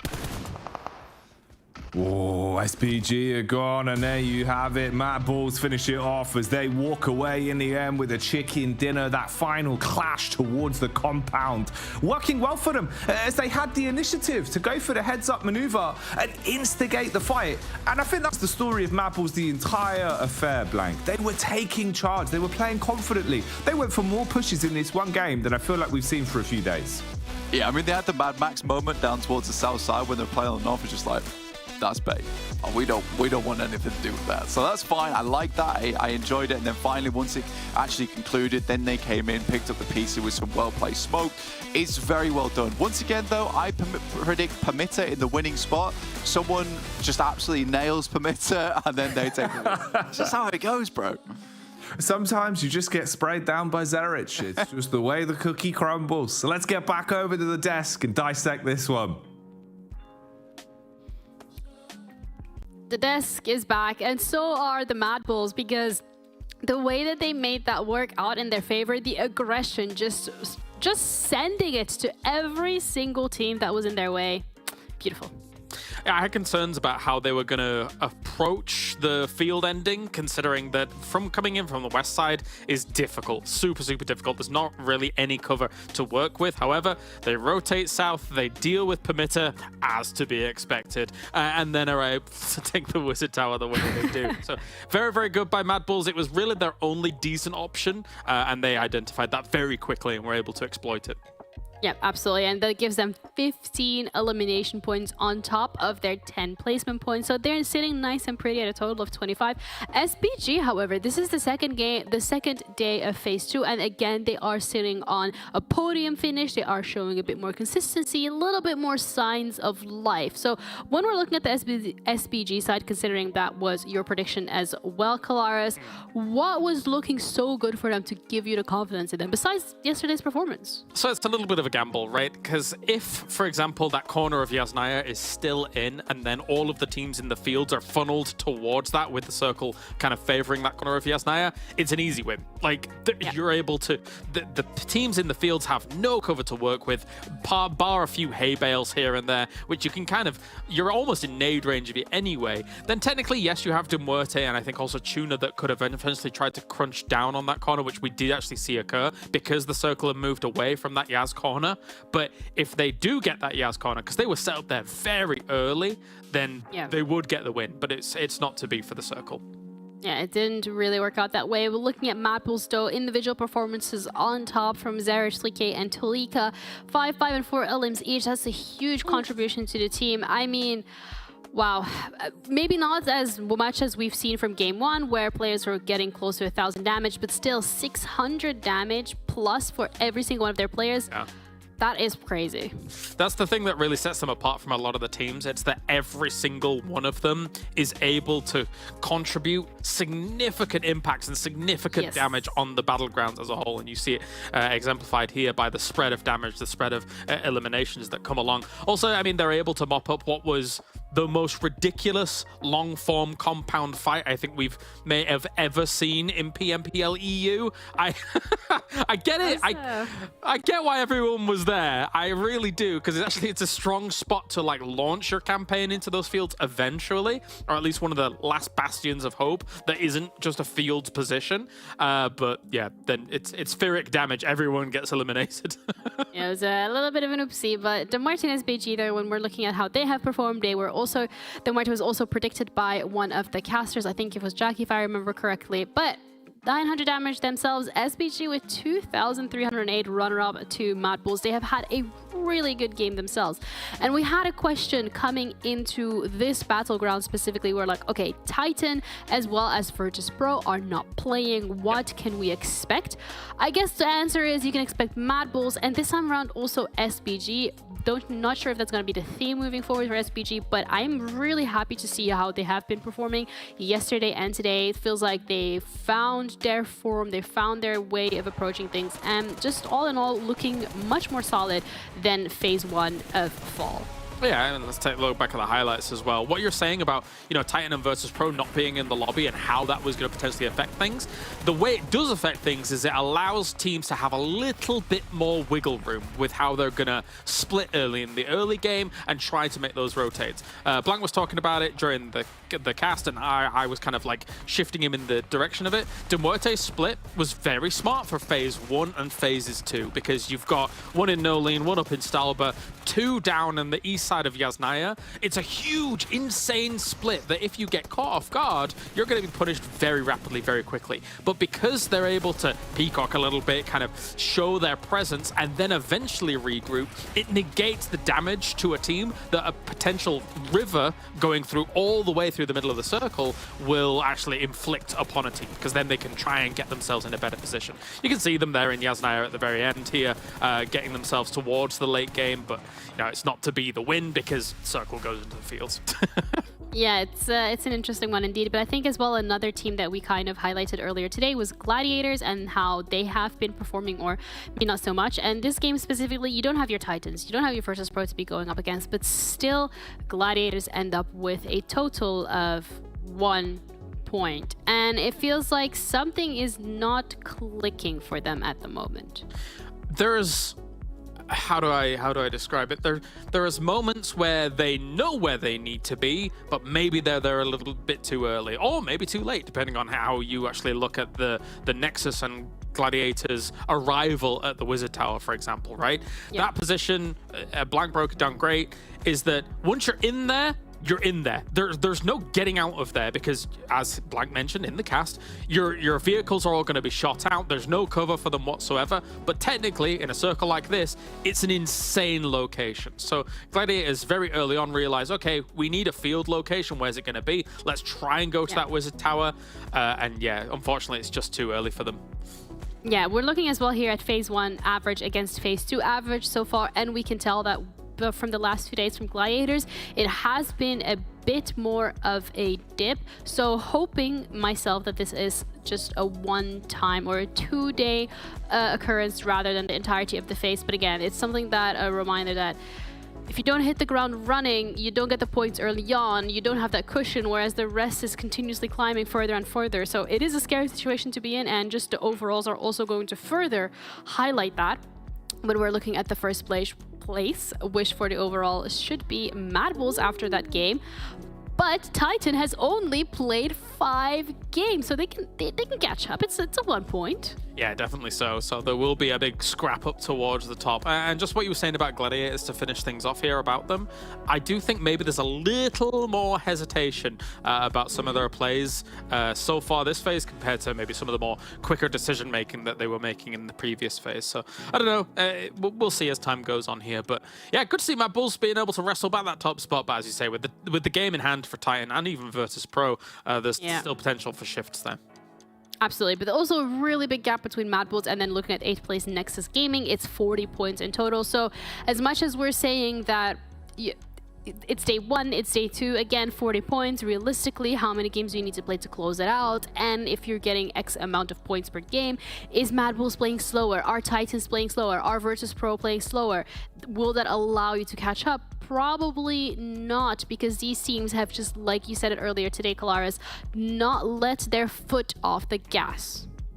No, definitely. We'll see going into Miramar now who's going to be able to keep their foot on the gas. Ooh.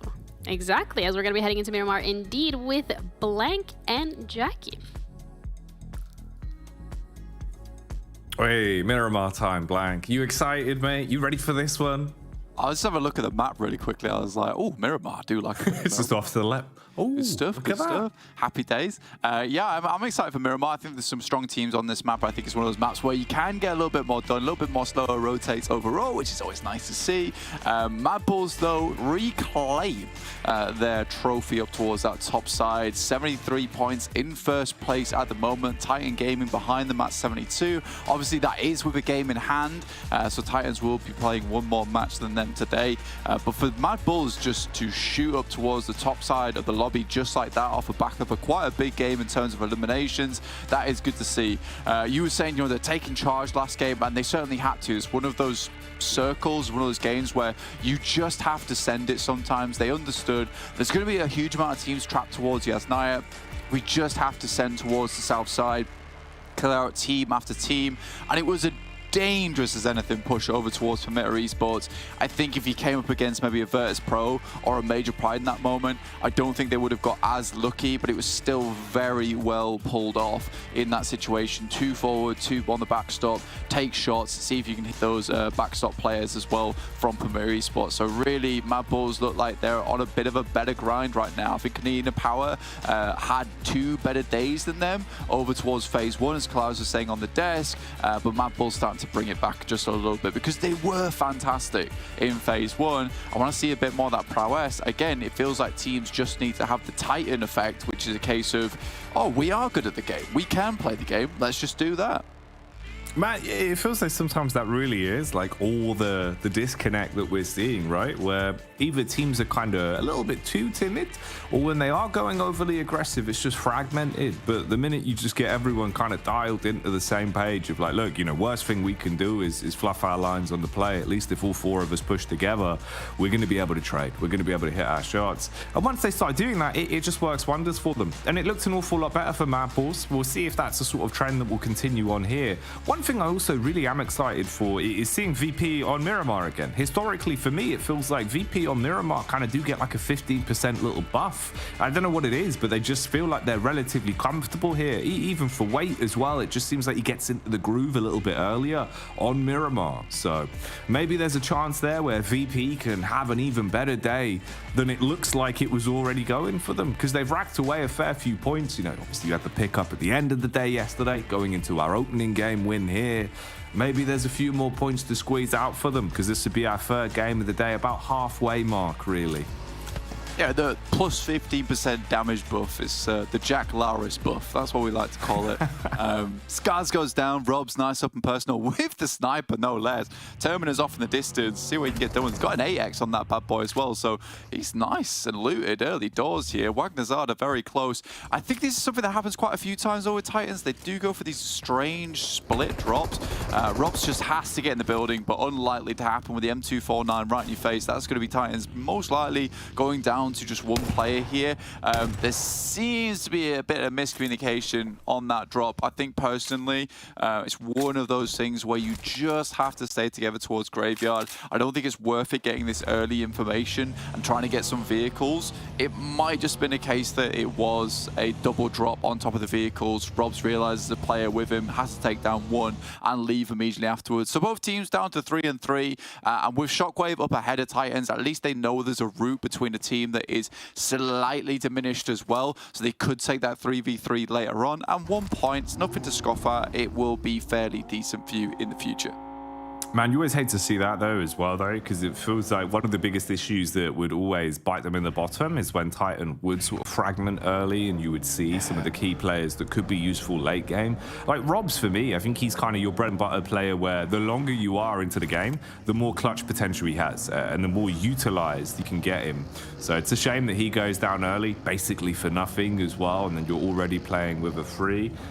Kind of a worrying start to this one, at least then on Miramar for Titan. So definitely already adds a bit of an extra layer of pressure to them. It's them and SHOCKWAVE that trade a player apiece. Yeah, he's just ramping. He's a ramping player, right? He gets, like you say, it gets scarier the longer the game goes on, gets slightly larger every circle. It's a problem. It's a real problem. But yeah, losing him early is tough because a lot of times he has been that guy that's been initiating for the team, getting in early, taking the initial knock, taking the initial push, and then the rest of the team can play off the back of that. Because although we do speak to lengths about Icy and Old Boy, as well as Havlik being strong players, you do need that lad in front a lot of times to be on the mic, to be the front man, to be the singer of the team, to be that face that a lot of teams will have to be seeing first. So I think for Titans, that will be an upsetting way to start their game for them with such an integral player gone. But they are just sending it towards Dagestan. Interesting. It seemed like it, right? We just saw Limbo just get wiped off the face of the earth on the Elim. All right, yeah, no, they actually have. They've just gone for the complete, you know what? We've lost one man. Let's make everyone else lose a man. Like, how do we continue playing as 3? Everyone else plays as 3. This is the big brain move coming through from Titans. That's going to take one player off every single other team. I love it. I love it. That's genius.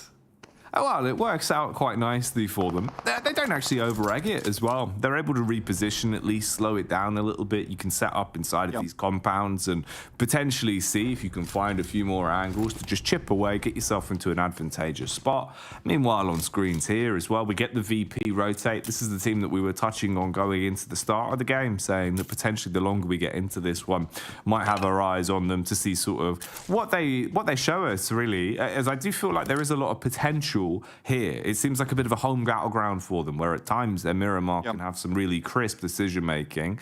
Ooh, all right. So the Dagestan squad that was just being pushed upon by Titan early are actually right down below in perfect territory for MUERTE to spot them. Corker's just driving around on the ridge as well. So it could be a chance here that MUERTE actually finish off the wounded squad of Dagestan if they wanted to overcommit to it. Yeah, I think for MUERTE, it's definitely a possibility. I mean, like you said, Corker is just spiraling round. Give him the old hypnosis treatment. See if he can lure any of them in. I don't think they want any of it. Titan sent off towards Hacienda. Took that for free. Happy about that. Corker will try to take some sprays. It is a bit of a push on that spray, honestly. Very, very unlikely you're going to hit any of that. Even with the limited bullet drop over on the M4 in PUBG Mobile, I'd say that's slightly over-ambitious. He's actually hitting the vehicle, though, so I'm wrong. I'm wrong. These players are cracked. I'm sorry. I'm sorry. Towards that northern side, though, TUNA, VIRTUS.PRO. Wait, I think you talked about him earlier. Back in the day, at least spring season, when he was playing on Dark Project, it was absolutely grim to watch on Miramar. Like, some of the plays he would make, I specifically remember down towards Porto Paraíso, there was a moment where they were getting pushed on either side. It was a 4-on-4, and he just flicked a 180 instant headshot and then proceeds to eliminate a full 4 squad on his own whilst his team's fighting a different team.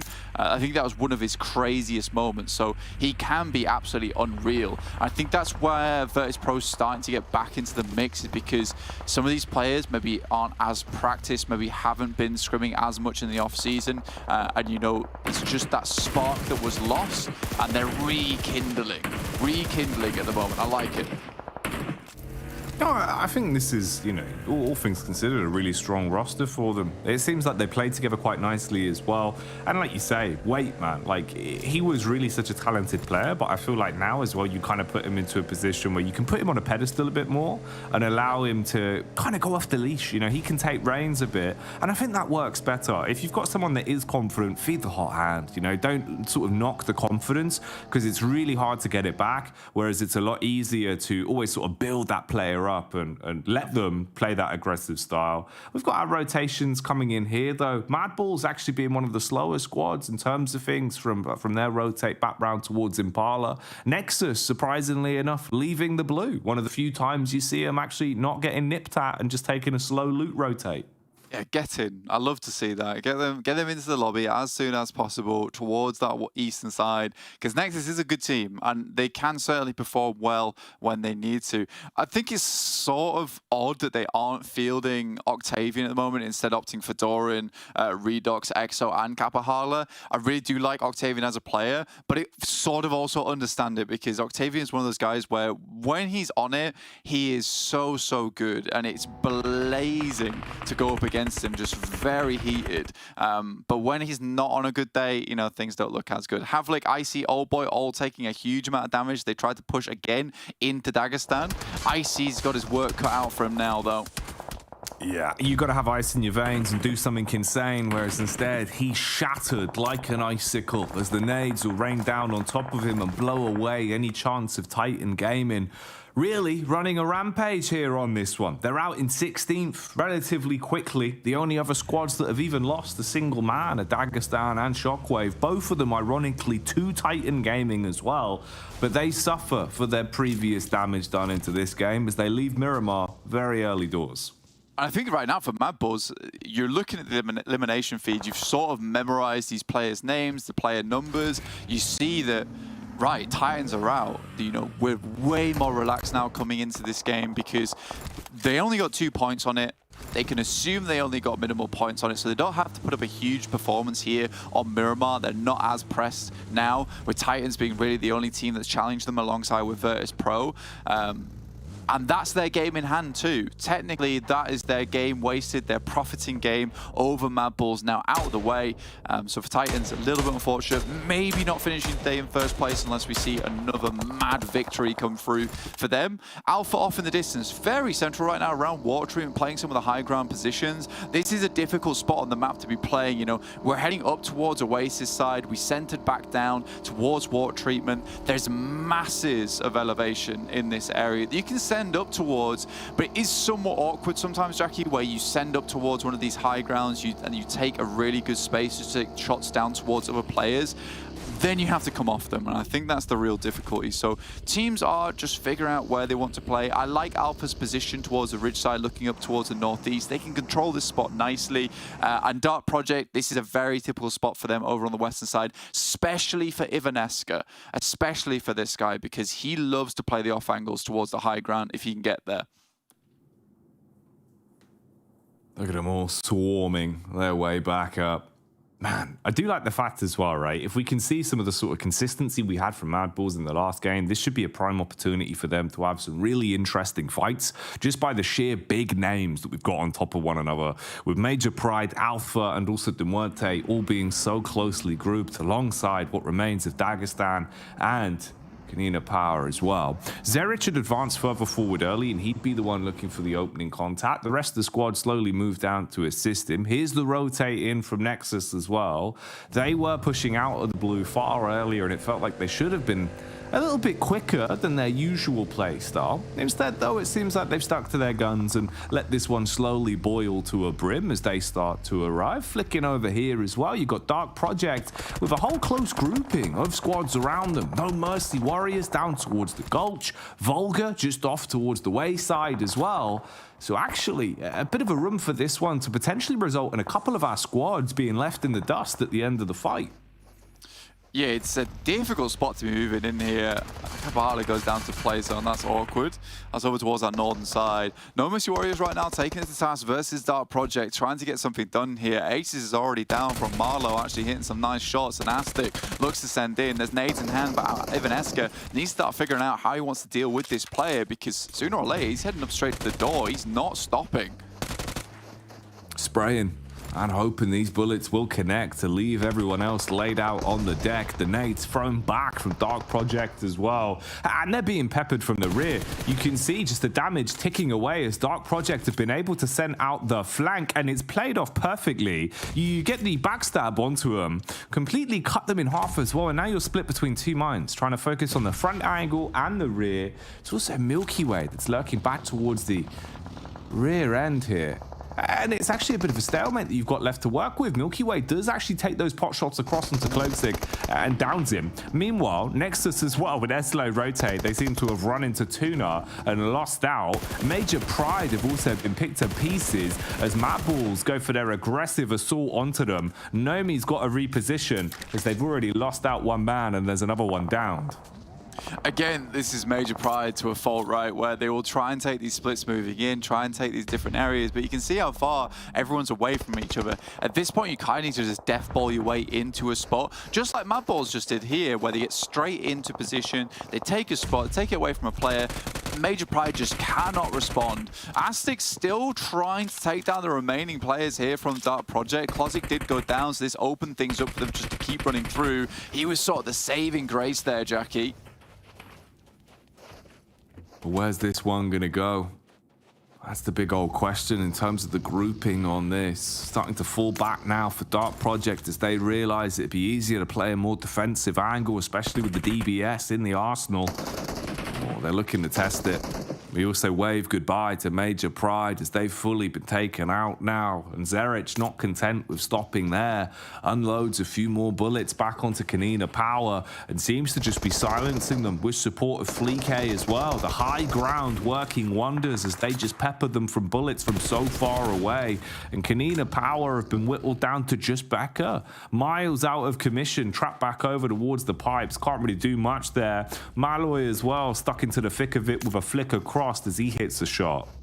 Mate, and weren't they split at the moment, the 2-2? They're so aggressive on these. They take the split over towards water treatment. They're looking towards those players that have to move along the ridge side towards Alpha, towards MADBULLS. They've also started to gain control up towards the northwest as well. This is a crazy little split coming from Tunway. You know, I'm a big fan of it at the moment. Dark Project tried to lead, but they passed straight through VULGAR, but VULGAR wants nothing to do with it. Lets them pass without the permit, without the card pass in hand. MUERTE can start to take control here. It's an opportunity to. For Alpha as well, it could be an opportunistic moment to actually reveal yourself once again as the rest of MADBULLS have actually bailed out, jumped into vehicles and tried to assault back down to where Tenchik is playing. So if they can divert their attention between both sides, there could be some real plays to be made here. Bit of a pandemonium moment though, as the bonnet will come out, they'll be able to hit him with a vehicle. Fleek dives out the front seat of the car and hits the shot. The rest of the squad's now on rotation as well, but you've got to deal with VP that are front and center, ready to assault you. Nades dash back onto Fleek. He's down on his last leg. Zerich assaults towards the right-hand side. Tulika holding for the push, but meanwhile, Blank, it's just Grenade City. They've got so many of them to use, and they're dashing them out constantly. Yeah, it's a gorgeous nade coming from Elementrix, but Tulika's there. This guy is absolutely insane when he needs to be. He needs to get a bit further up towards the front now. Zerich takes down one. Elementrix falling as well, and it looks like it's going back into the hands of MADBULLS. Beck, last remaining, just cannot touch the MADBULLS right now. They're too hot to handle. Can't get a grasp on the horns to gain control. Beck dashing the utility at least to buy himself a bit of time. They are on the res. Oh, had the spacing for it, pushes up and a turn around the corner with Zerich, and he is always vicious, goes violent with the shotty and ends VP's chances of having something special here on Miramar. Nah, mate, don't try and pick up Frozen here. It's impossible. Alpha's going to send in as well. They just need to regroup as fast as possible. You got the boys in the back lines, the Sheepa, Mandarin, all sending through. Frozen should be able to pass that information back across before he sends himself back over towards the afterlife. For MADBULLS, 10 eliminations so far. Up to 3 players is still decent. You know, there's 5 other squads in the lobby that have 4 players still up. One of them being MUERTE. But realistically, these 4 other teams around them, they're not as much of a threat. So MADBULLS still could win out this game with the 3 players in hand. And they've just constantly been taking position around the map. Alpha looked to bait out Frozen. Hope that one of the players would come up and grab him, but MADBULLS a little bit too wary of it. They're happy to play on with 3. We've seen them do this before as well, Jackie, where they're very comfortable for going for these sorts of plays. Next circle will hit. Yeah, this is a decent spot for them to play. Oh, yeah. You couldn't have asked for much more with the circle, right? Especially as being a trio. You've already got a compound to give you some extra cover to work with, and they can buy a bit of time. Slow it down. Put the brakes on. And really just adjust how they want to play this one.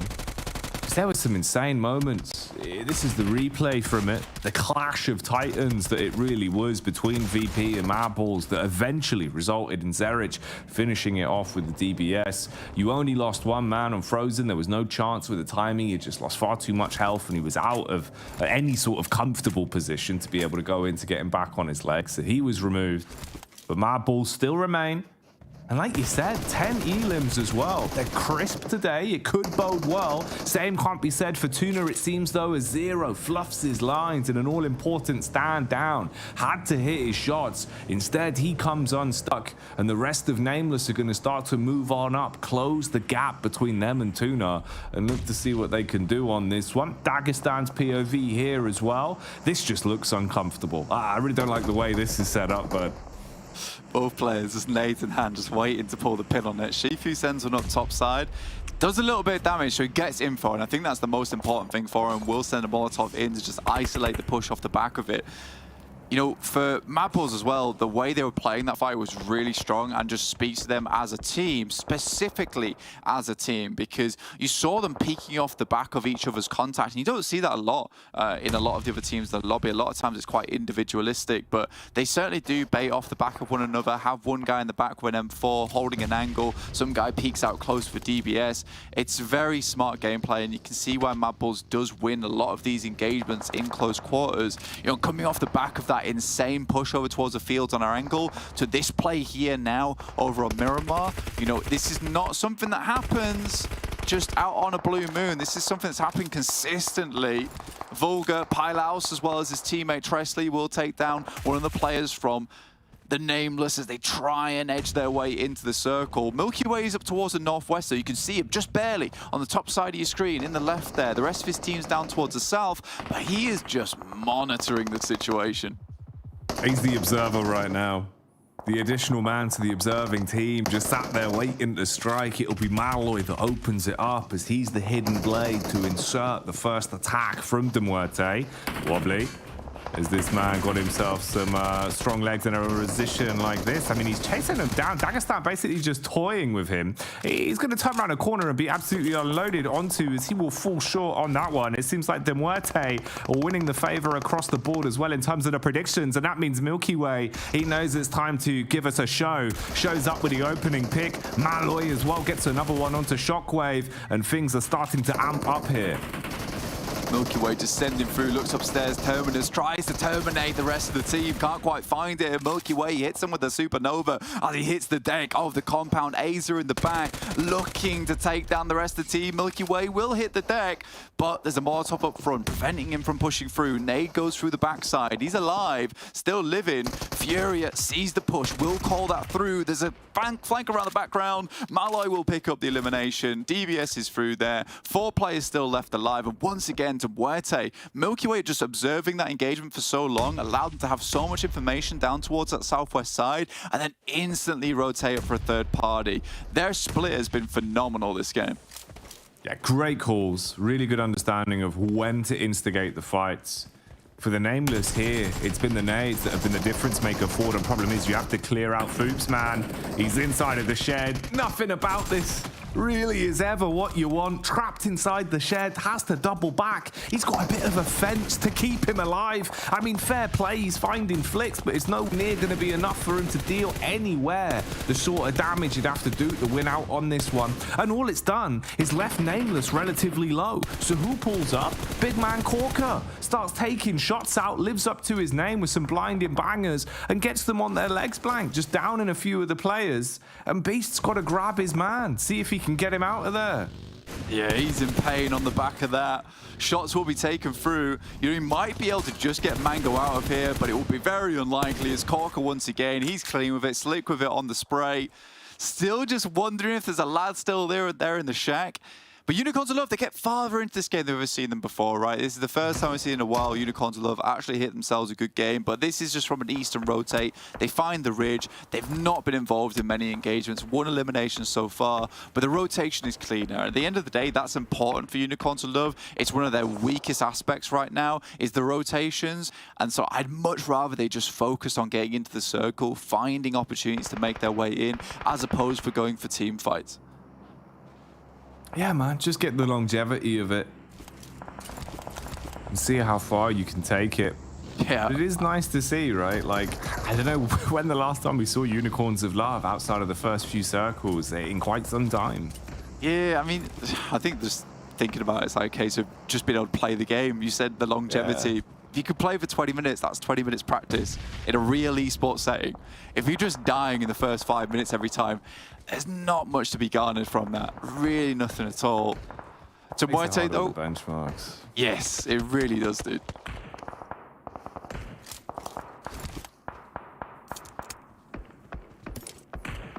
Getting themselves top back up here though, popping the stims.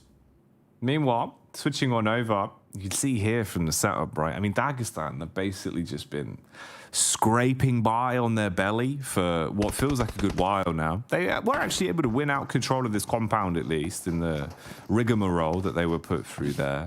It's the MUERTE that are down towards the hillside.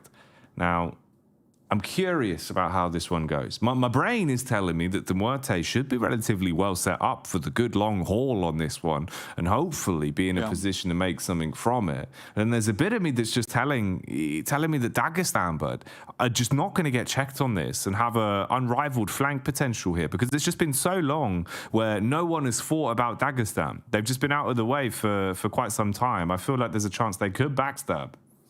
I think that the way I look at it, right, is that SHOCKWAVE was in that position before. They were holding the 2-2 split on that down towards Dagestan.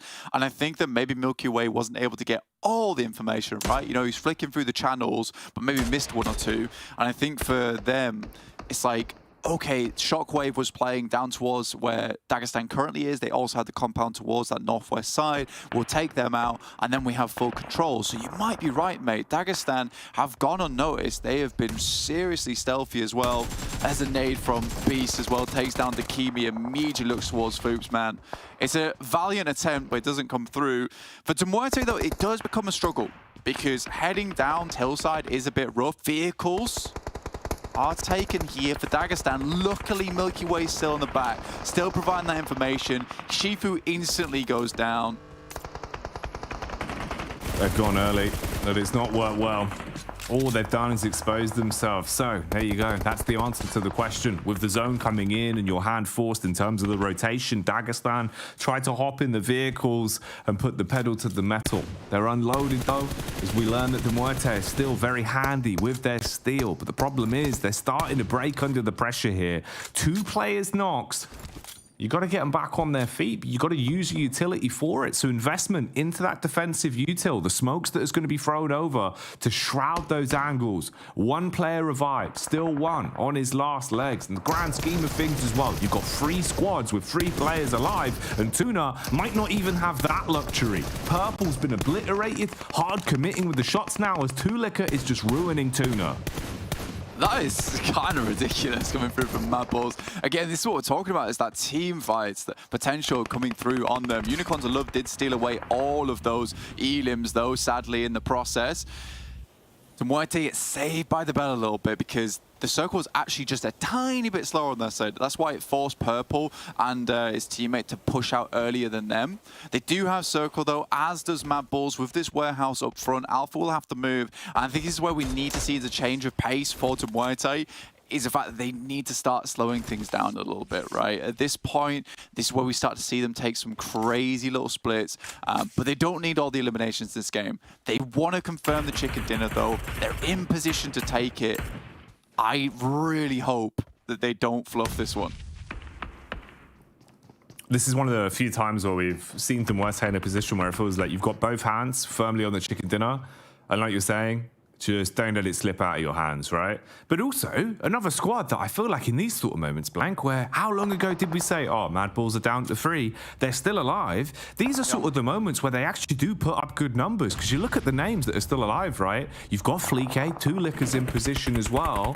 By no means is this really a MADBULLS that can't deal damage. So there's always potential there. Here's the fight that we were looking for, though. Unicorns of Love and TUNA getting absolutely obliterated in terms of the damage down range. You're so fragmented here with one player knocked as well, and MUERTE will just light you up from the skies, throwing in nade after nade, dealing damage onto CJ, trapped behind a vehicle now. Rollkiss has at least got a bit further forward, but even then, I mean, there's nothing that you can really do with this. And they flip back. They actually get contact onto Alpha as well with a rotate, and Corker's taken down Xepa. Oh, Blank, this is MUERTE on a bit of a mad one.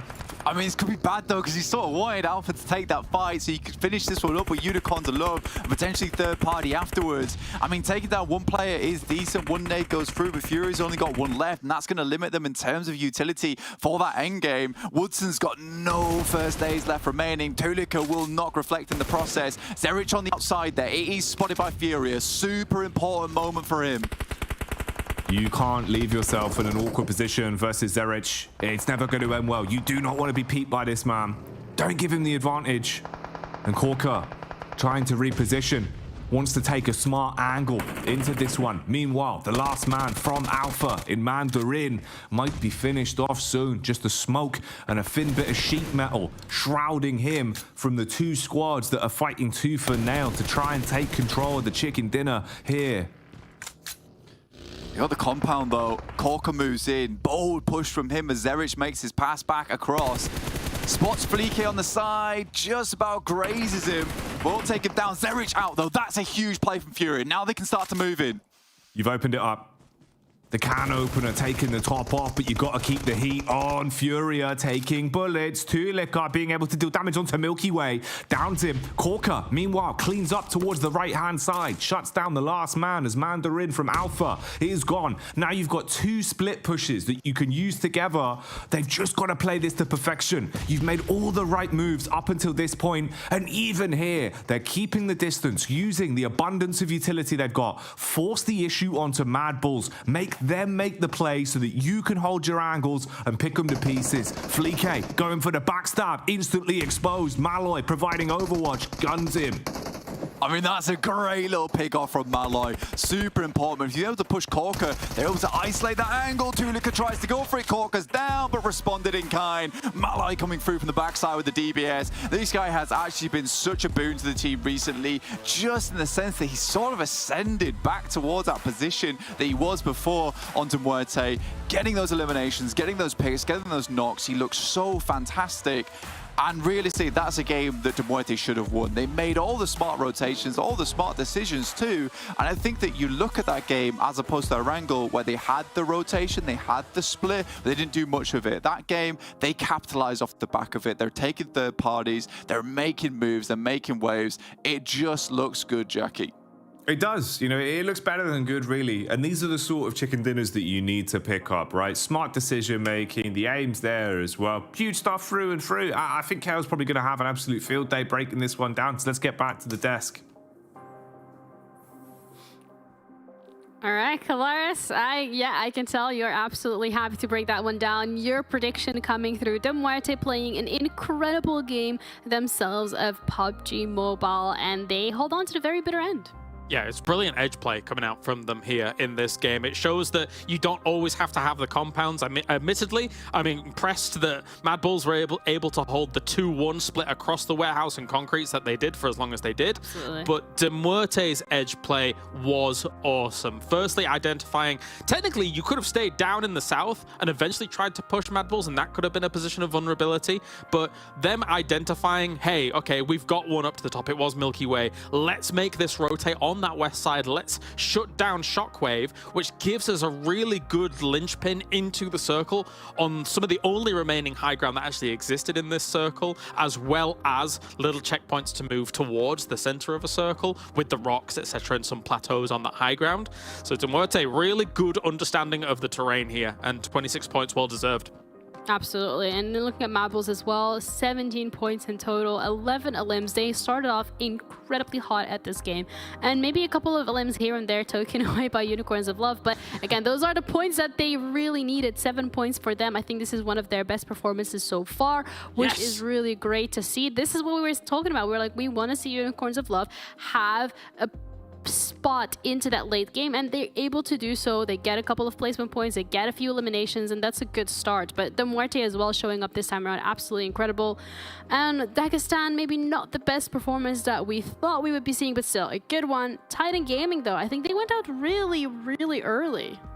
Yeah, which gives a great opportunity for all of these teams to try and play that catch-up game, right? You brought up Unicorns of Love. That's 7 points. That's almost as many points as they got all of yesterday. Awesome stuff. Had the circle gone east, and they didn't have to maybe cross that road, it could have been very different for them. Not to be the case here, though. But let's take a look. Korka and Zerich. Wow! The damage coming out from these two. That's unbelievable. Yeah, absolutely. I think we've seen entire squads pull out this much damage. So for individual players to be showing up today with over 1,000 damage is 6 eliminations for Korka, 3 for Zerich. That is no small feat, and it's a really great way to start off today for both of these squads. And when you're looking at the damage pulled out, 3,000 plus for each one. Wow. Okay. Whew. That's extreme impact on the lobby here by both of these teams. And the cool thing about this is that both of them are playing opposite ends of the spectrum styles in this particular game. Again, MADBULLS, you know, they seize this compound. They're playing that central heavy play and just trying to hold out as many people coming their way as possible. MUERTE is on the absolute warpath on this west side. You can see I'm a bit too excited. On the absolute warpath on this west side of this circle, moving from team to team. The position that Korka was able to take on some of these long-range angles on these teams that are down in the kind of valley area, brilliant stuff. He played a Korka of a game. Never mind he's Korka. That was what a treat to watch. That was incredible. And just to further put into perspective how big of an impact these two teams had on the entirety of the lobby, comparing both of their damages to third place Alpha with a mere 1,300. I mean, if that doesn't put into perspective what has happened this time around, then I don't know what else will. Maybe a couple of highlights here and there to just further emphasize on the fact that these two squads were gaming. Yeah, and I think, like, of course, yes, technically Shockwave loses one early here, but the way in which MUERTE pushed on the Shockwave compound, it was very much kind of shock and awe tactics. It's as if Shockwave, who was kind of slightly embroiled in a little bit of a long-range fight themselves against other teams, was a little bit shocked by the fact that their opponents came up on them so quickly. And that's the cool thing about MUERTE. They're able to get themselves in situations and finish those situations rapidly to be able to then move on to the next scenario, which is what you have to do here in PUBG Mobile. In a lot of these scenarios, you need to finish fights quickly, and that is what MUERTE does fantastically in some of these situations, which is cool because you then contrast that against what Blank was saying in some of those later moments in that game, where it was you need to slow things down. So they're able to adapt to the pace required in the lobby very well when there's not really much you have to do in the middle of this circle in terms of a fast, rapid pace. You just need to allow things to unfold, like, for example, Alpha trying to push onto MADBULLS and cause some confusion there towards the late game. Yeah, confusion has been caused. Predictions have been secured as well by you guys, so that is really great. Everyone going for the MUERTE. I thought MADBULLS, you know, had it in the back, starting off with double-digit eliminations, and still they managed to survive for quite a long time. Jackie also pointing it out quite early on in the lobby.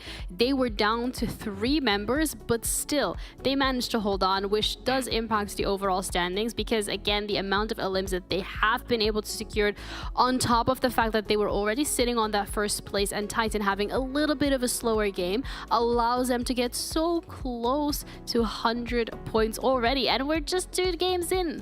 Yeah, honestly, like, when it comes to MADBULLS taking #1 spot here with 90 points, the cool thing about it is there's not really anything too flashy going on from them just yet here in phase 2, but they're just playing super stable PUBG Mobile. Like, the fact that they're able to dislodge this compound from their opponents and only have 1 casualty in the process. Who was there before? I'm trying to think who it was. It was I can't even find it anymore. But basically, the fact that they're able to do that, so it was VIRTUS.PRO. And then be able to just hold that down. It's not too flashy, but it's enough to constantly get them almost double digits in every game. Yeah, that confidence as well from MADBULLS, we've seen a lot of it today, so that is a great sign for the roster as well. I mean, looking towards the lower end, Gladiators, again, I think this was a slower game. They haven't actually played it, so they are going to be into the next one. Hopefully a little bit more of a step up. And PERMITTA Esports, this is actually an interesting one because I feel like PERMITTA specifically is one of the teams that every now and then does manage to kind of like creep in some of these top spots, and then sometimes they're very dormant and then sometimes they creep up and again. So it's like, you know, you never know what you're going to get. We've got to see the blank pick again. Maybe that'll help them out. Maybe, absolutely, maybe indeed. We also want to show off the TDM. So we have a TDM match ready. You guys know exactly what that's about, so you don't need to hear from us what it's about. Instead, we're going to throw it over to our casters to talk you through the TDM, about the action, and Jackie and Blank can just explain how excited they are about it. Oh, excited doesn't even begin to sum it up, Blank. You'd probably have to invent a new word, I think, to truly translate it. Oh, I mean, I could try on the fly, but I feel like I'd just go absolutely haywire. So not going to try that one out. MUERTE versus NEXUS, though.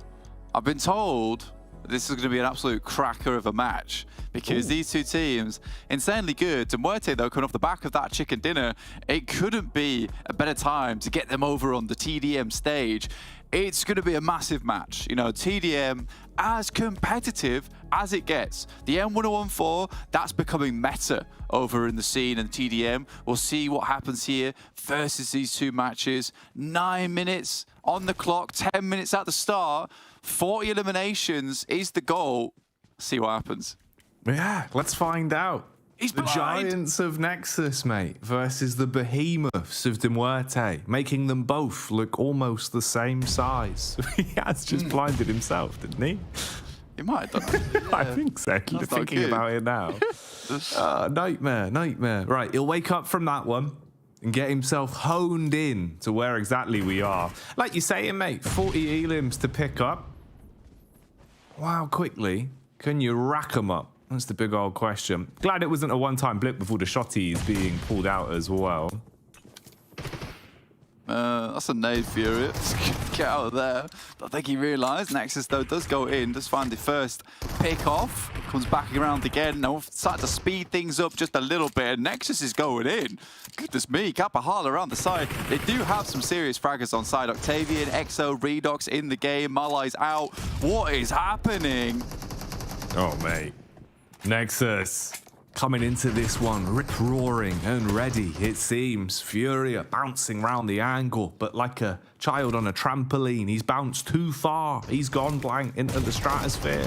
Redux looking to re-assault as well with the shot he holding the angle. Corker just jiggling in, taking the odd bit of information. But names are being taken for NEXUS in general. They've already established themselves 8 elims here on the total tally, and they're just going to keep adding to that. They're nearly double the scoreline that's been mustered from MUERTE here. And this game's been live for what? Maybe just about 2 minutes now.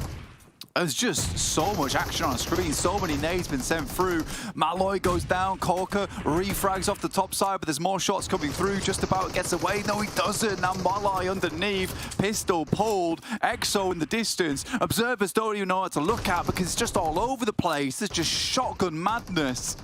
Oh, it's not stopping. They're at 15 already. They're climbing quickly. It's like an elevator going up 50 floors. They're just rapid on this one. 11. Trades back, though, at least. Now starting to close the gap somewhat. 17-13. The game is changing, and it seems like MUERTE have their eyes set on the prize. Octavian, he's got to reposition quickly. He's swift with it. Tries to get the 360 back around, but Christina hits that one and denies it there. Fury does find one, but will have his leg shot out. Looks like a ballerina in the air, but he won't be spinning for long. Won't be pirouetting into this round too hard. Redox tries to hide on the side, but it's not going to work out for him as he gets spotted almost immediately. Up to 20 eliminations now. 7 minutes on the clock. Halfway there. 21 now. Christina tries to get up towards mid-side. Look for some pickoffs, but NEXUS keeps changing the game. Shooting them out of the air like ducks.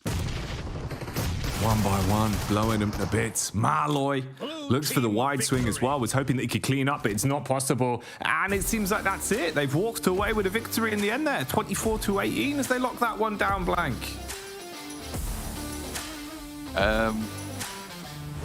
So why I just quit? I'm not sure if they defaulted, because I was a bit caught off guard, if I'm honest. It kind of was just over. Peter's ready. Yeah, I guess you win. It's over.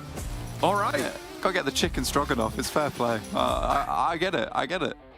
I don't know what happened there, but MUERTE, I guess either conceding or just allowing that one to be over. I've had enough. Move on. It's making me sick.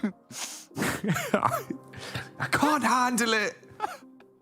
I told you if we lose by 10, I'm out. I quit. I just froze his jersey on the floor. That's good. I like that.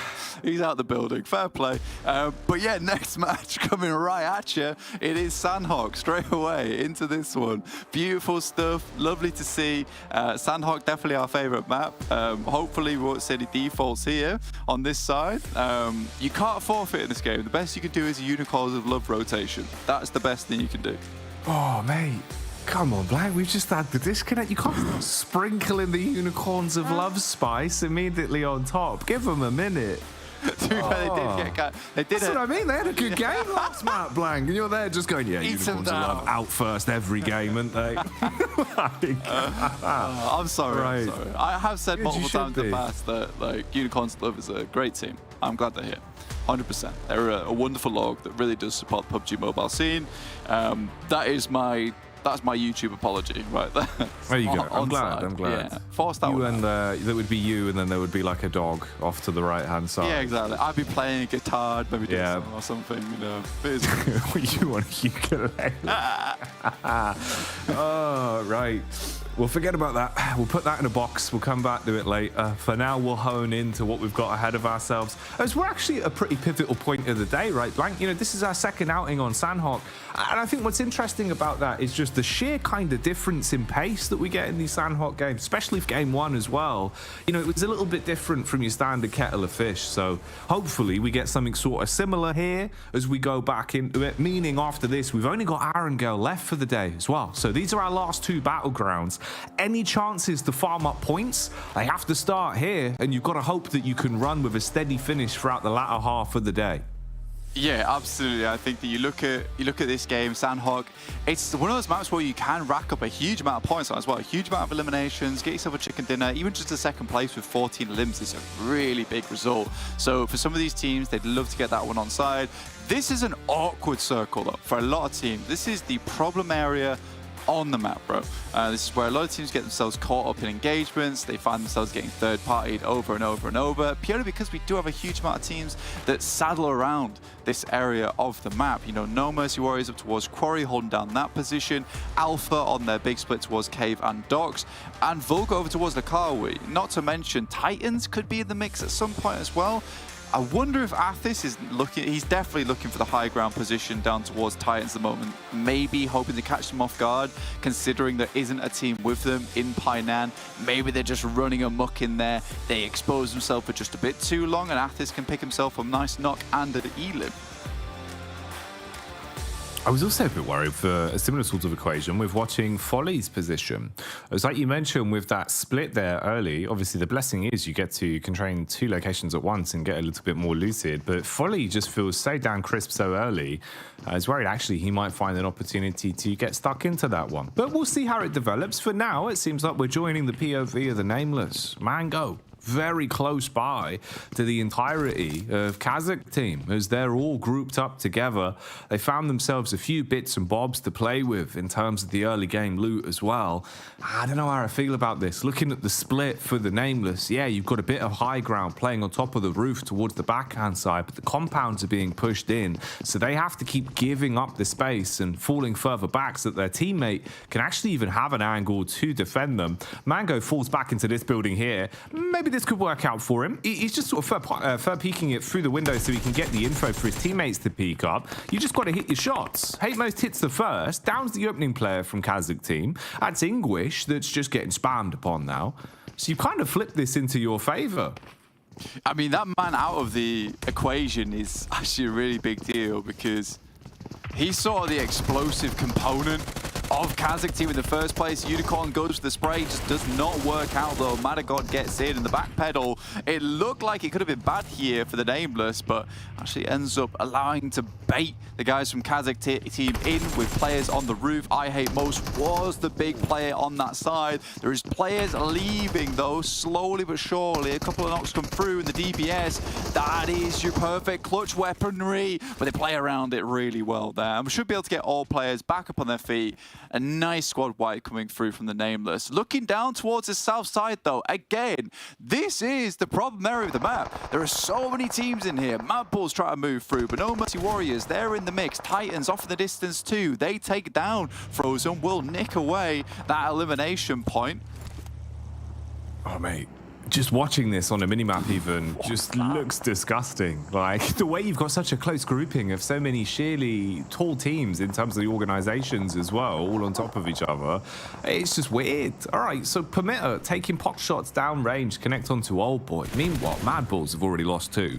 Some of the bigger fraggers on their side have been taken out of commission early. No Mercy Warriors as well, actually just barraging on. So Titan, everything's just come unstuck for them. They've had the tops taken off. Robs is on his last legs. You ain't getting him back up. PERMITTA are flanking in through the back as well, whilst also just eating bullets on the timing there. Oh, blank, this is odd. I think No Mercy Warrior gets the best bet out of all of this. Again, I don't know why, but everyone seems to want to center up down towards Cave. It's just so unnecessary. Icy on the side, tries to bank the nade off the window, but the push just comes a little bit too close, a little bit too quickly. And now Robs and Havlik, they have to help out here. They've got to get him back into action. He's getting rezzed on the back end of things. Temp being brought back into the action. And Robs and Havlik, they've got to pull something special out of the old magic bag here. But Havlik getting sprayed down by Wobbly. I think this is Titans being donezo. They could have just stayed in Painan, man. Yeah, they really could have. I think this is back to that sort of, you know, classic Titan play style where it feels like Old Boy's just gone, let's have it. And immediately they've all gone in. But instead, you've just unfortunately run into the abattoir because of the sheer amount of squads that are here. And also, just bizarrely, how many nades they've actually got for this early in. It's crazy, the amount of utility they've come into this fight with. You can see even still now, Molotov, Molotov, Molotov, grenades, just keep throwing them through the door. Make it so there's no opportunity for Titan to reposition. You've then closed the distance between you both. You've got the SMG ready for the peak. Try and bait them round the corner into your line of sight. Ooh, the nades clean actually though. Roko takes a ton of damage from that. So Robs dives out through the window and now maybe the tide's turning a little bit. He's gonna just start closing the distance. Nice molly into the back line. Temp's running through it. He's taken so much damage. The tick will also burn him down. Forced to go for the heal. If Robs assaults around the corner, he could clean up on this one, but thinks better of it. It's so hard to get into this fight as well because he understands that there's a huge amount of sightlines sitting around this building. Gladiators, they make a quick rotate down from that southwest side, but unfortunately for them, they lost Tixie early. I think he took a little bit too of an aggressive angle versus Shockwave too far up. Athis has got himself a loot crate. Quickly gets that. Level 3 helmet, ghillie vest, but still, Havlik will put him to bed.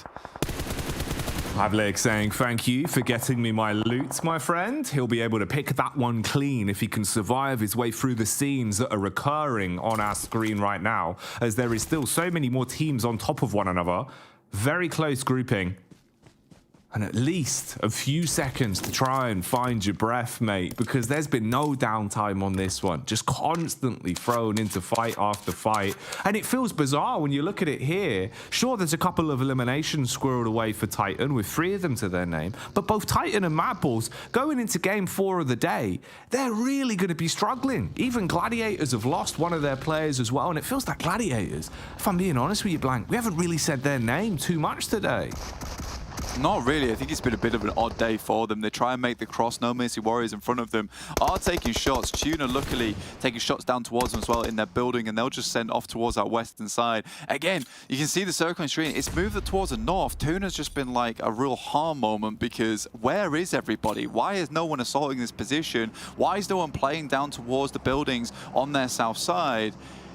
Just every single team went over towards Cave, went over towards Camp Charlie, and again, it's that similar idea that we've seen time and time again in the past in phase 1.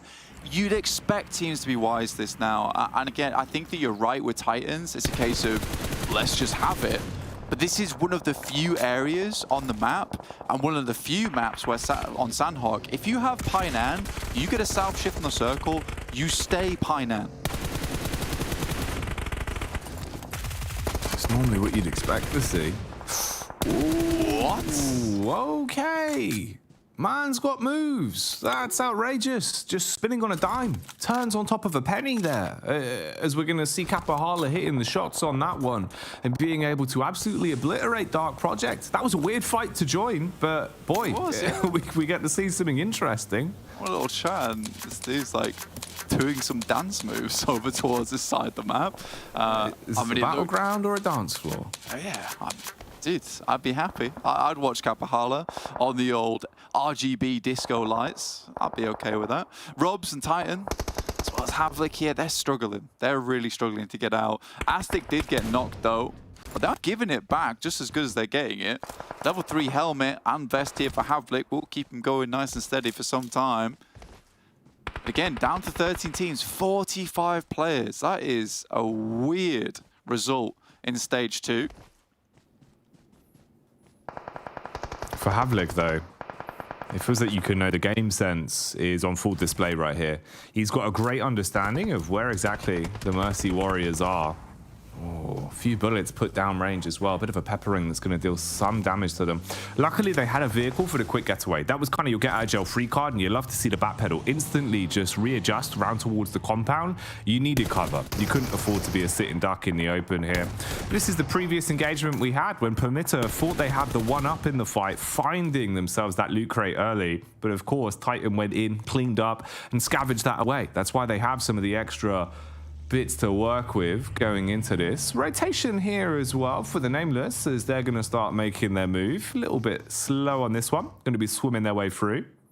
Yeah, played versus KASIK down towards Sami, right? And they did win their fight in that engagement. I think they hear just the cacophony of bullets happening off in the distance. They opt not to get involved. Again, Northwest shift. What was the point? Painan still in. I don't want to harp on it too much, but come on, guys. The cave's not even that good of a spot. It's just not worth fighting it. It's not even worth trying to go for a lot of these holds in this area.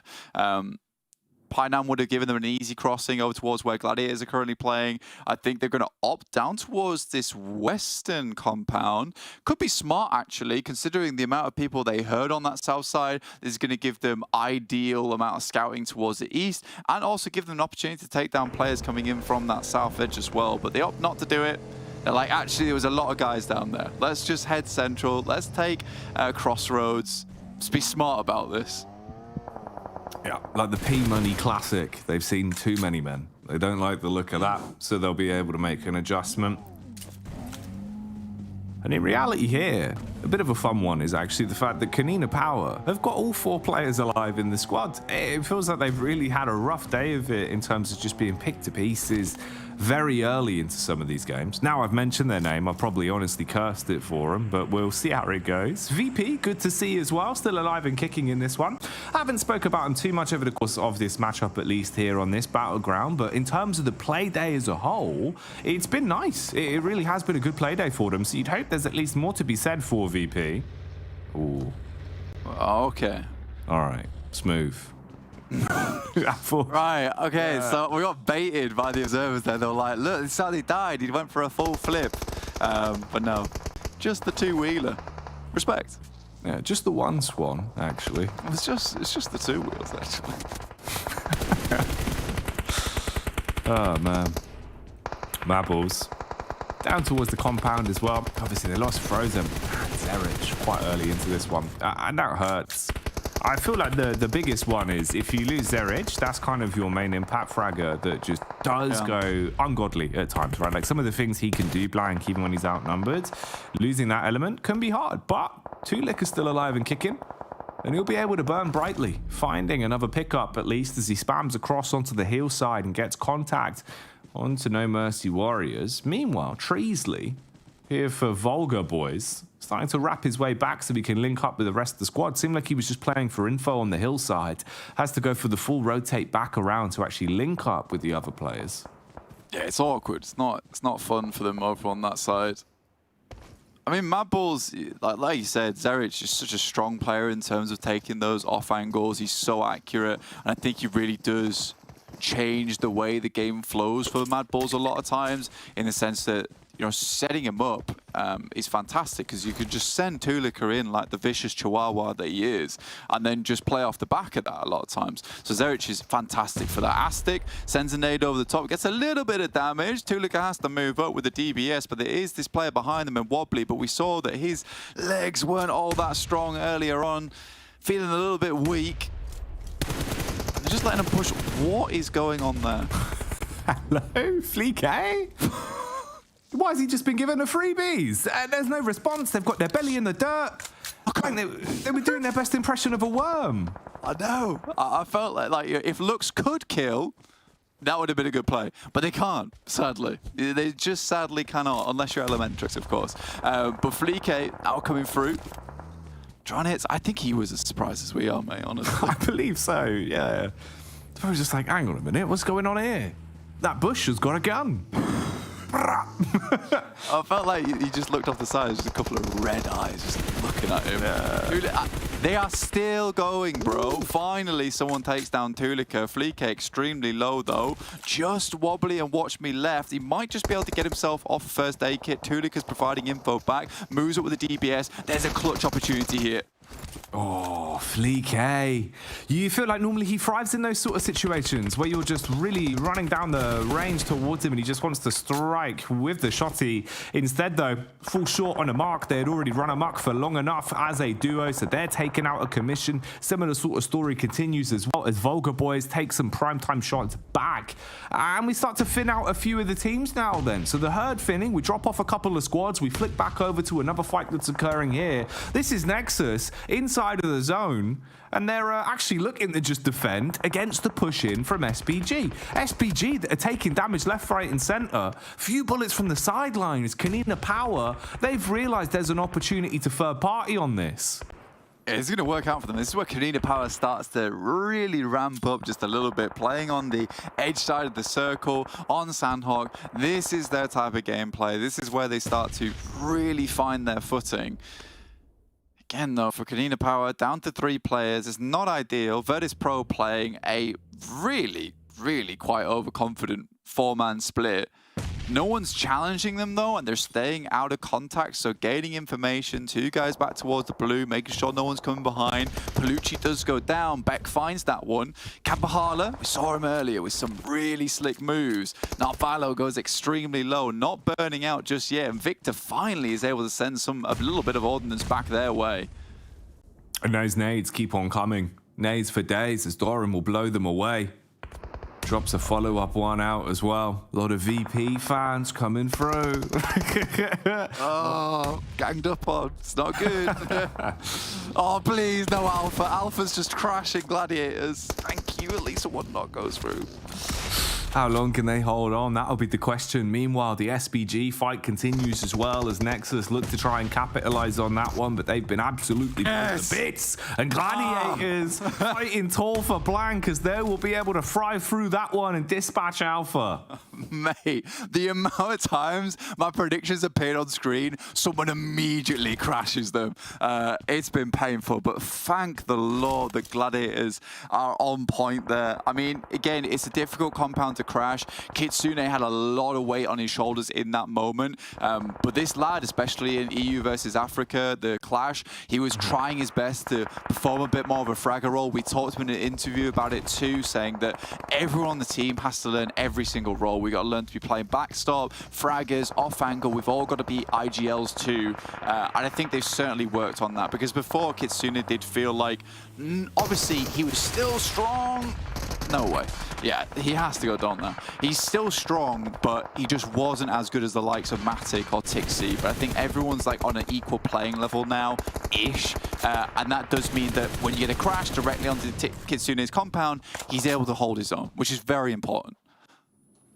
It bodes well for the development of the team, especially the longer we see them stick together and how far they can project themselves up the ladder of the global standings of PUBG Mobile Esports. KONINA Power on this one, though, no chance to really gain too much glory from the position they're left in here on our 4th game of the day for week 3. And VP, they're starting to let it rip a little bit. They're hitting shots left, right, and center, getting stuck into the thick of the game. It seems like positionally they're in a great spot as well. The zone moving further in their favor and giving them some breathing room to play with. It looks like it's really sort of heads up between them and Gladiators positionally. But I do like the fact SBG, yeah, you're down to just one. Just Victor trapped behind the rock. But actually positioning-wise, he could be a little bit more of a thorn in your side longer. Potential for a backstab to develop on that one. TUNA spotted out as well as Matic just takes shots. Yeah, he's got bullets for days right now. 200 in the back pocket. I mean, the vehicles easily can get exploded. Victor's taking shots as well now. Ruda does go down to Shockwave. Unlikely they'll be able to get him up here unless he's back behind a ridge. Feels like he somewhat is. Tresley also off on the western side from VULGAR, trying to take some shots towards Shockwave, but they're moving away. Victor's actually doing a huge amount of work towards TUNA. It feels like a lot of this is Gladiators, but I genuinely think a lot of what's going on right now is just Victor. Finally, he's taken out by Noshi, who's had enough. Man, it's crazy how much damage he did, though, with the rifle, and then also being able to just get the nades across as well. In between those fights, that's sheer shenanigans. But Matic, he's also got complete contact and understanding of where they are from this position. So he's just been putting bullets down range when given an opportunity. Now feeling a bit more confident, it seems, as he's going to start to push his way out. I like that from him. Spots Noshi as well, so the information on the rocks they're on. He's only got one nade. I think it would be maybe ambitious to go for this one, considering Zero can go for the instant tag. Luckily, Meku, he's on that angle. We'll find him. Now Gladiators have to regroup with the rest of the team. Yeah, they're done. Kitsune will pick him off there. He's had a good game so far as Kitsune. Really, really well done.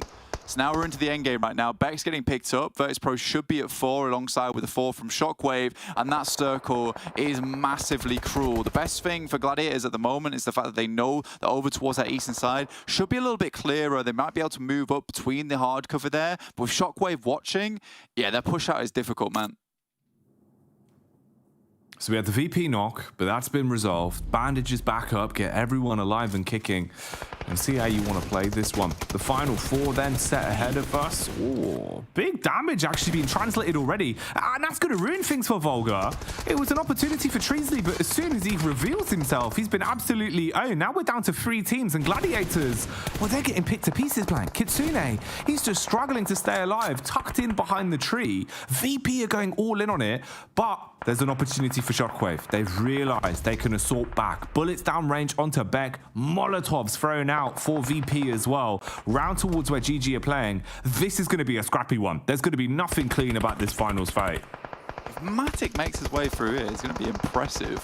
Actually just going to stand up and move through. You know, it's so important that Tresley took shots towards Shockwave and Gladiators instantly get the timing on it because they just move off the back of that. It's very, very smart. But Matic, his position's known. The guys from Gladiators should be going down. It will just be him remaining once again. Aza tries to move up, take the shots towards Elementrix, but he's just too slick with it right now. Aza somehow manages to make his way through whilst the res is going on in the background for VIRTUS.PRO. They desperately want 4 players up here, but Matic going sicko mode at the moment helps take down Shockwave. He'll go out afterwards, but a 2nd place is gorgeous. Oh, Matic, the madman, mowing them all down, but it was still too little, too late. I mean, a great way to steal away 2nd at the very least, but 1st place, well, that prize goes the way of VP. VP, man, what a week already, blank. Week 3 seems to be the VIRTUS.PRO time. I know, 2 Sanhoks one day is kind of silly. I mean, that's 3, how many is that? 3 chicken dinners over 6 matches, I'm pretty sure. So very, very unacceptable behavior that we're seeing at the moment. It's really, really good stuff. I'm happy for the guys on VIRTUS.PRO. I think next game, potentially they do a little bit more. But overall, Gladiators, a much better performance from them, especially here on Sanhok. They didn't lose Tixie early. Potentially that's a completely different story, man. Yeah, definitely some key notes there, obviously, with Matic's heroics at the end as well. So we'll see. We'll see what the devs thought about that one as we'll head back on over and break down another VP win. Another VP win, and as Blank also put it, on Sanhok, they secure both of those battlegrounds today. What is going on? Because this was not the VP that we've seen in Phase 1. Something clicked. Yeah, dominating Sanhok. Very impressive stuff coming out from VIRTUS.PRO again. And to a degree, it's very similar an angle that they're coming in on this Sanhok to the other, the previous Sanhok as well here, playing from the north, moving down south here. Again, if Gladiators compound had become an extreme focal point of this game, then they probably get the win themselves here. But having to flex out from there makes it easy pickings for VIRTUS.PRO, even though I will say I've got to commend Gladiators for the way they moved down of that compound. Yeah. It's not, that's no easy feat in itself. And Matic just going crazy at the end against Shockwave, just putting the nail in the coffin for them.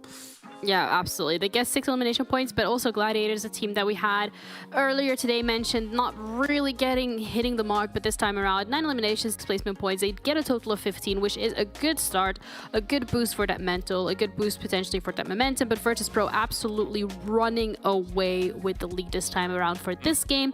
Titan, though, another team we wanted to highlight, because the question really was, if Titan and VIRTUS.PRO are in your lobby, what would happen? And Titan so far having 2 pretty slow games back to back, so question remains, is that going to be the case for the next game? Is that going to be the case for the rest of the phase? But I guess all we can do really is wait and see. Yeah, it's sometimes these games happen like this, of course, and you know, you're not able to really gain too much traction on the board here. So for Titan, you know, not too concerned at all. They've shown what they're very capable of, and what they're capable of is disastrous for the other teams around them if they're able to get that ball rolling. So not too concerned here. Yeah, not too concerned indeed. And VIRTUS.PRO, though, I mean, they're absolutely cruising through it. They have 6 eliminations. Gladiators does come out on top in terms of the damage, the elims, and the assists, but still it's really those placement points as well that have such a big impact on how these teams are placed overall. So really great for both of these teams. I'm happy to see both of them here head to head. It's a slow win for VIRTUS.PRO here on this one, and it was a control-based win for them as well. Blank pointed out during the commentary that they were heavily kind of spread out in kind of a 1-1-1-1 box formation across a certain area there. And that just comes at the behest of all the other teams. They can't really kind of push into, I would say, most importantly, the west side of that box that they created, because you know, anybody kind of breaching into there would have taken them out. But look at this, man. Matic able to take that #1 spot, absolutely blasting in this game. Yeah, 5 elims to his name, which is absolutely incredible considering how many elims Gladiators was able to put on the board. A really great individual impact for Matic as well, and that's kind of what we wanted to see. Remember earlier the first game that we saw today on Sanhok, where Gladiators was also playing. Matic was actually the first member to be going down, and if I remember correctly, that was the VIRTUS.PRO. So that not being the case does allow them to get pretty far into this game, get those elims on the board, get the points that they need as well from the placements. But all in all, great stuff from VIRTUS.PRO too. Yeah, it's a very common circle that we see here as we take a look at the highlights, and oftentimes that compound that Gladiators in becomes the winning compound. It's not to be in this game though, here as we take a look at Titan, who were able to shoot a lot of things early on, but you know, not really get themselves too far in the game. I do want to point out, and I don't know if this is going to be in the highlights here, Ginny, but something that we talked about for some of the teams that are kind of languishing towards the bottom a little bit, it's like a lack of utility and a lack of use of utility. I noticed that Anoshi on TUNA had 444 5.62 bullets in reserve. Or 5.56 bullets in reserve, right? In those situations, you don't have any room in your bags to be able to carry smokes, lethal utility and things like that. If TUNA had a few smokes here and there, they could have been a real hindrance for Gladiators on the south side, but they just had no way of being able to transition into the circle against it. And again, this final moments for Matic, fantastic. But I do think some of these teams towards the bottom could have been a lot more of a problem against some of the teams up towards the top, using that kind of methodology. Yeah, using that utility. I think utility as well yesterday was playing quite a big part in terms of closing out some of the games. Just the lack of utility no longer being available, it's being used early on, or as you pointed out yourself, not having the opportunity to be able to carry the utility that you need. Whereas when you're going up against more experienced teams that are very much used to getting that late into the game, like your MADBULLS, like your Titans, they have it all in reserve. They're ready. Just bring on the action and they can take you down.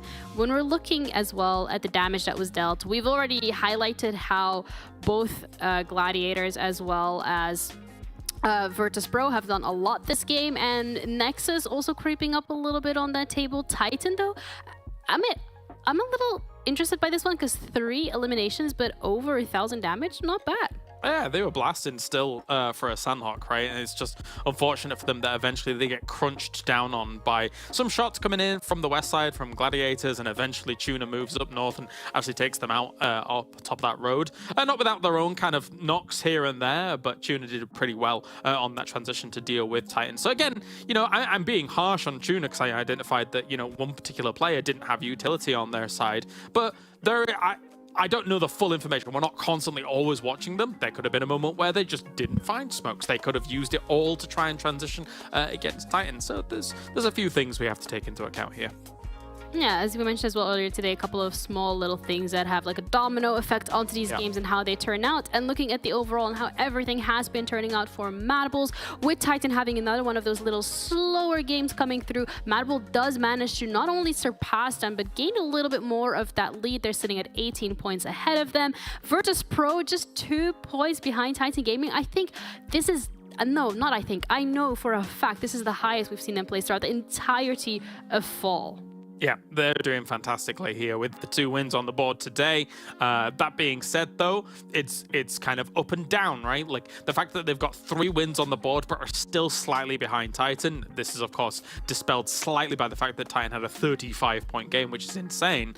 But there's still a little bit of room for them to be able to bump up there against that. So it's all evened out as a whole, with Titan and VIRTUS.PRO being slightly behind MADBULLS, considering MADBULLS has now played all their 8 games across the 2 days. These teams still have a game in hand, so let's see if they can rise up to the MADBULLS occasion. Yeah, absolutely. That is going to be the question that needs to be answered. And Erangel will be the battleground of choice going into that next one. And in terms of Erangel, the teams that we can be expecting to really show up and that have done so historically are going to be your MADBULLS, your Gladiators, NEXUS, VULGAR boys as well into the mix, as well as Titan. So this is going to be quite an interesting one to see how it will be played out, because it's always those top few teams that come out with the damage. Yeah, time for NEXUS to have a good game here on Erangel. I want to see it. I want to see them rise up the ranks as well from 10th place, sorry. Absolutely. So let's head into the action straight away with Blank and Jackie, because we can't wait. Neither can we, Ginny. It's going to be a treat, right? Last game of the day. We're set up for what should hopefully be a fairly explosive game, Blank, finishing it off on a high note. Yeah, man.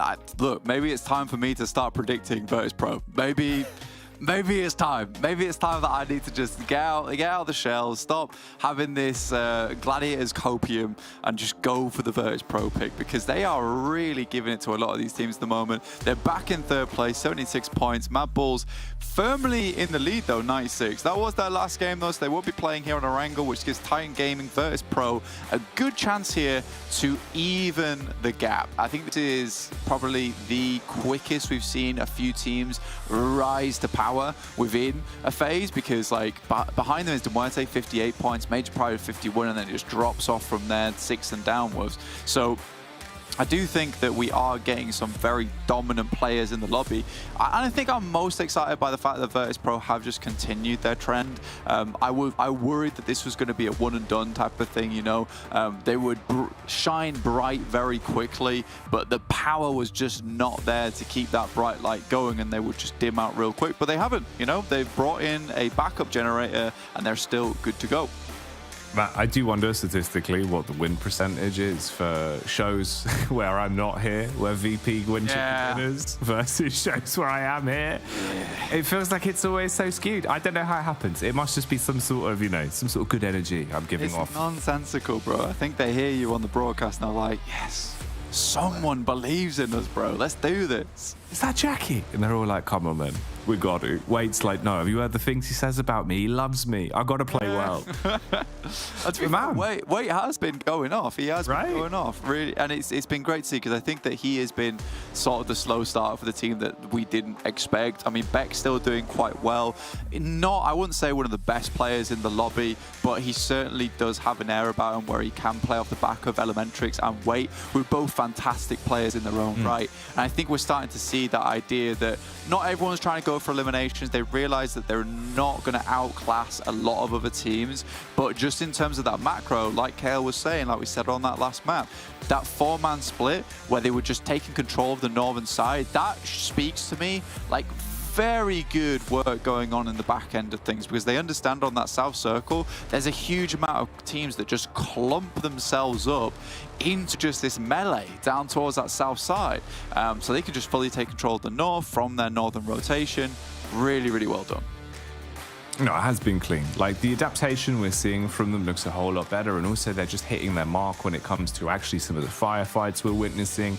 A lot of good to be said about some of our squads over the course of today. I think we've seen a lot of strong improvements. And remember as well, you know, this is only day 2 for the week, so you've still got a little bit more longevity. If you're warming up now, going into the 3rd day, hopefully we're going to get some of the best games yet. And this entire week has delivered from start to finish. Yeah, and it's scary for some of these other teams as well, because they're not going to have that momentum put on hold because it's just 1 day off. 1 day off, quick research in these teams, figure out what's going on, what's the magic that's happening here that they are getting into these matches. And if you want to see some magic of your own, it's Maxman pulling the sleight of hand, the tricks and the memes over on the social media. Head over towards Esports PUBG MEU over on Instagram as well as YouTube to check all that out, because I promise you it will be worth your time. And if it's not, blame Max. Blame Max. Not for you, bro. Yeah. What can I do? What more can we do? If you love it, it's Max. If you hate it, it's Max. It's Max. Exactly, bro. I mean, either way, Max's fault.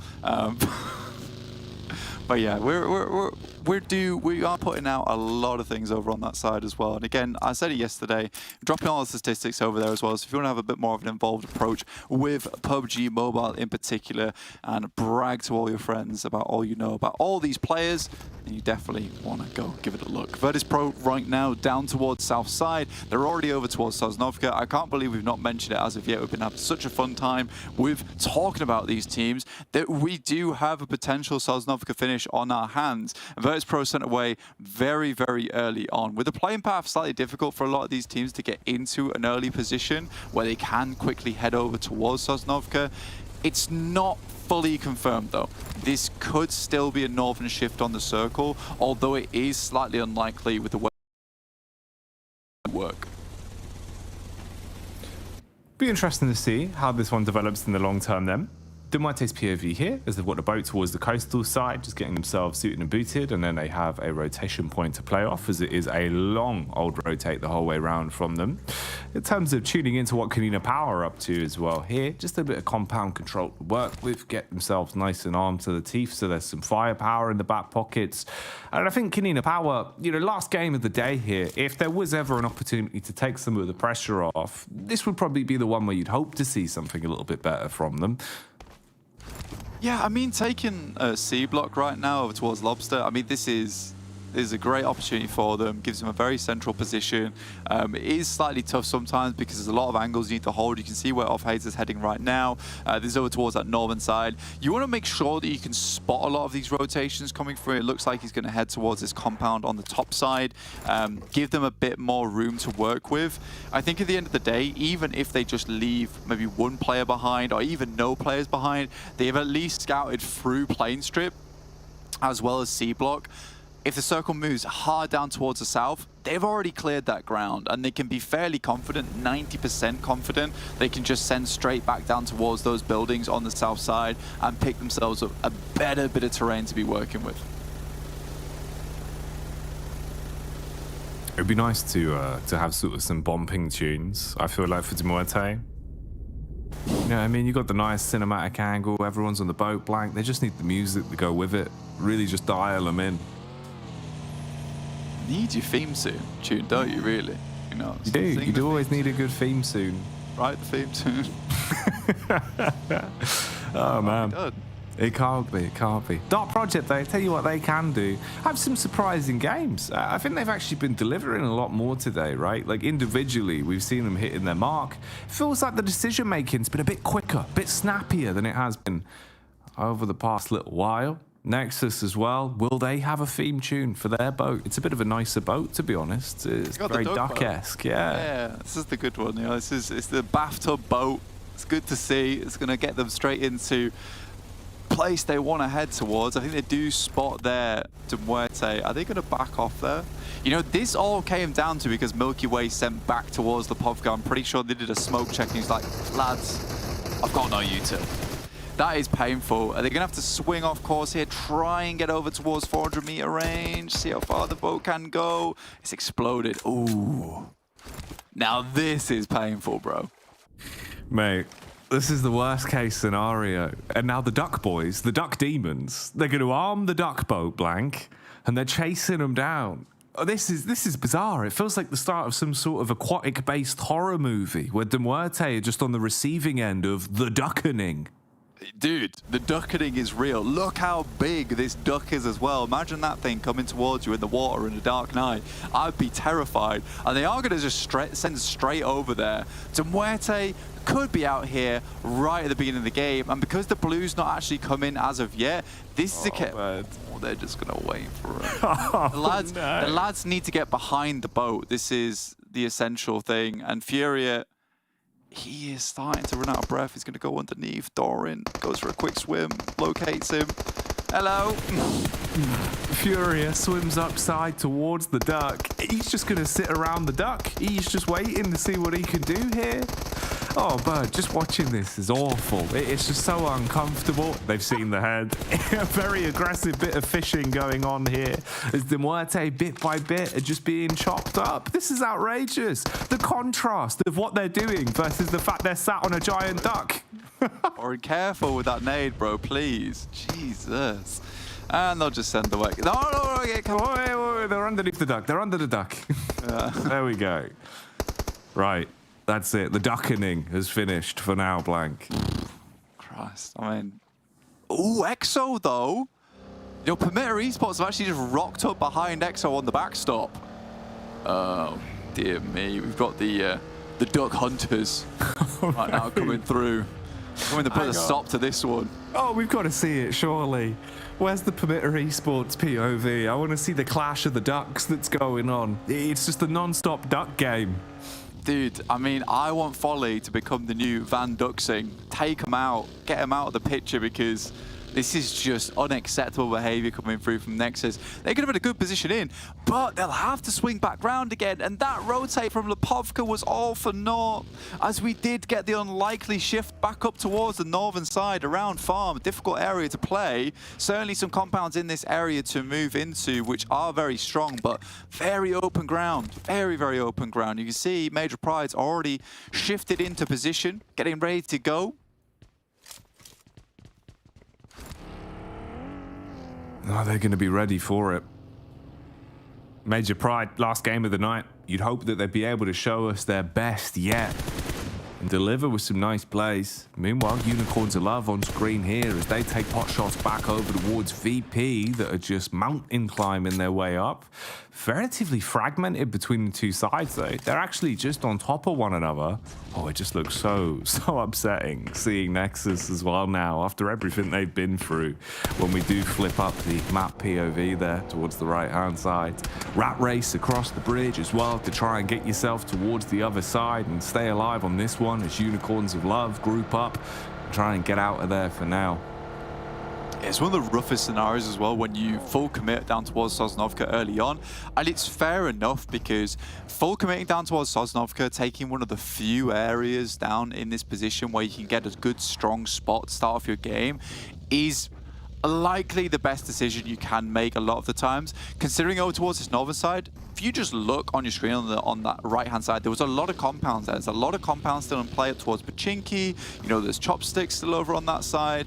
You have the fields, you've got farm, you've got the yellows.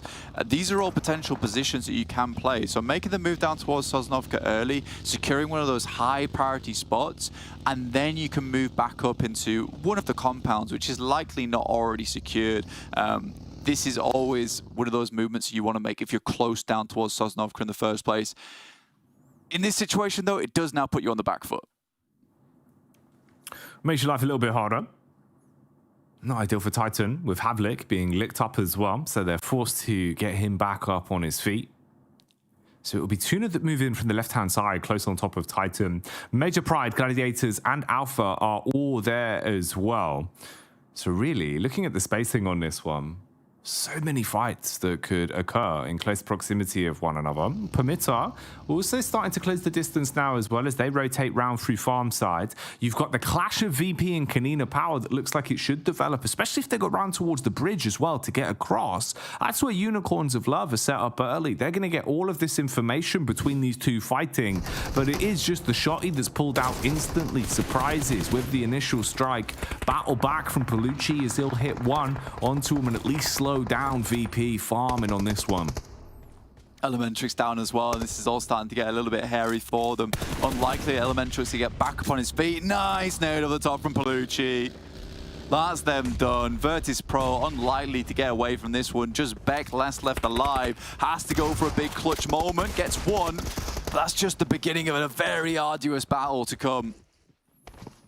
How can Beck play this? They're keeping the pressure on him. He's seen the man towards the right-hand side as well, but they've double peaked together. The door's blowing clean off. Beck takes a heavy hit. He's trying to hit his shots, but he can't afford to take any damage, and he's done. Palucci, the Punisher, was that one for KP fantastically. Great play there. Huge nade as well. Smart decision-making from him. Yeah, it was a gorgeous nade over the top. TUNA opts for the awkward approach into this one. I'm not a huge fan of this. I think they have lost a couple of players. It's just a case you try and assault yellows, you sort of have to take Western yellows first, see if they're free, move in, and then just slowly push up to the other team.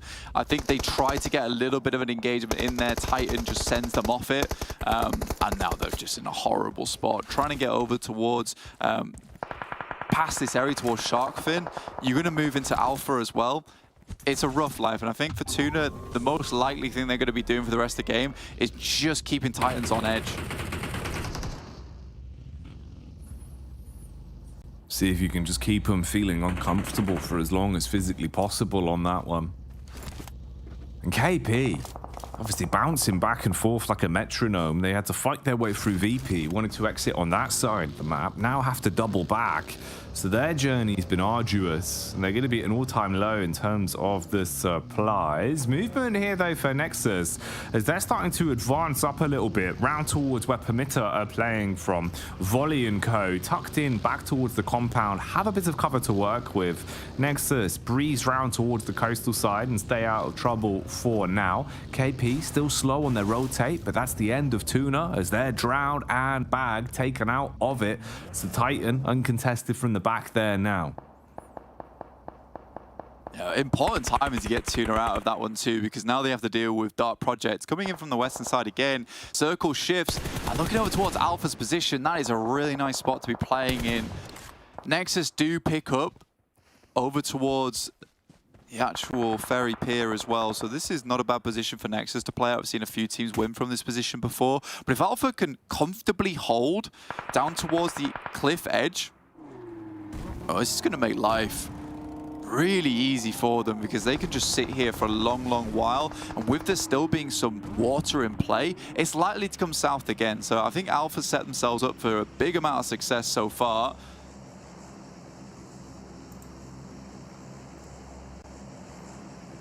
Slow and steady then.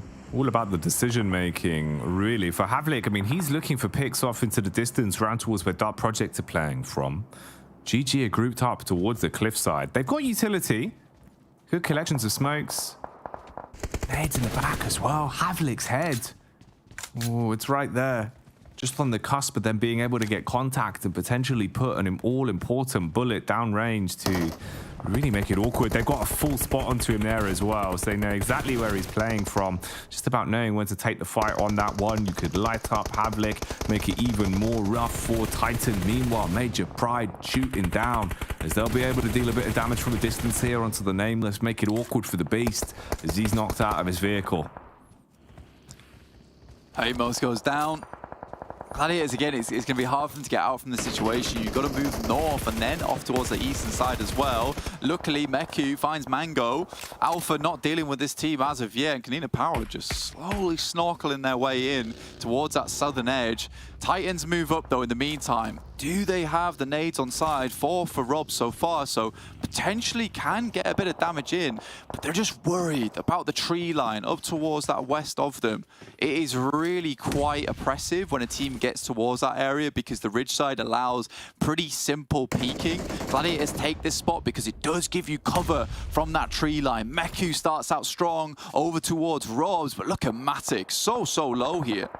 Yeah, these are some chunky nades. Big, like an overfed cat, as these bad boys are raining down and being able to do a nice chunk of damage for Titan. It's crazy. Positionally, they were compromised. Gladiators knew where Havlik was playing from quite some time ago, but now Havlik, he just gets himself into the tree line blank, wins a blinder of a shot onto Gladiators. The follow-up from the nades are going to be absolutely perfect as well. They can just clean up on this one. Havlik goes in with a DBS, just got to find the last man in the smoke. It's Tixi. Oh, how has he not killed him? Does find one at least. I mean, he has to go a bit further, but unlikely. Icy gets in there, will pick Havlik back up again.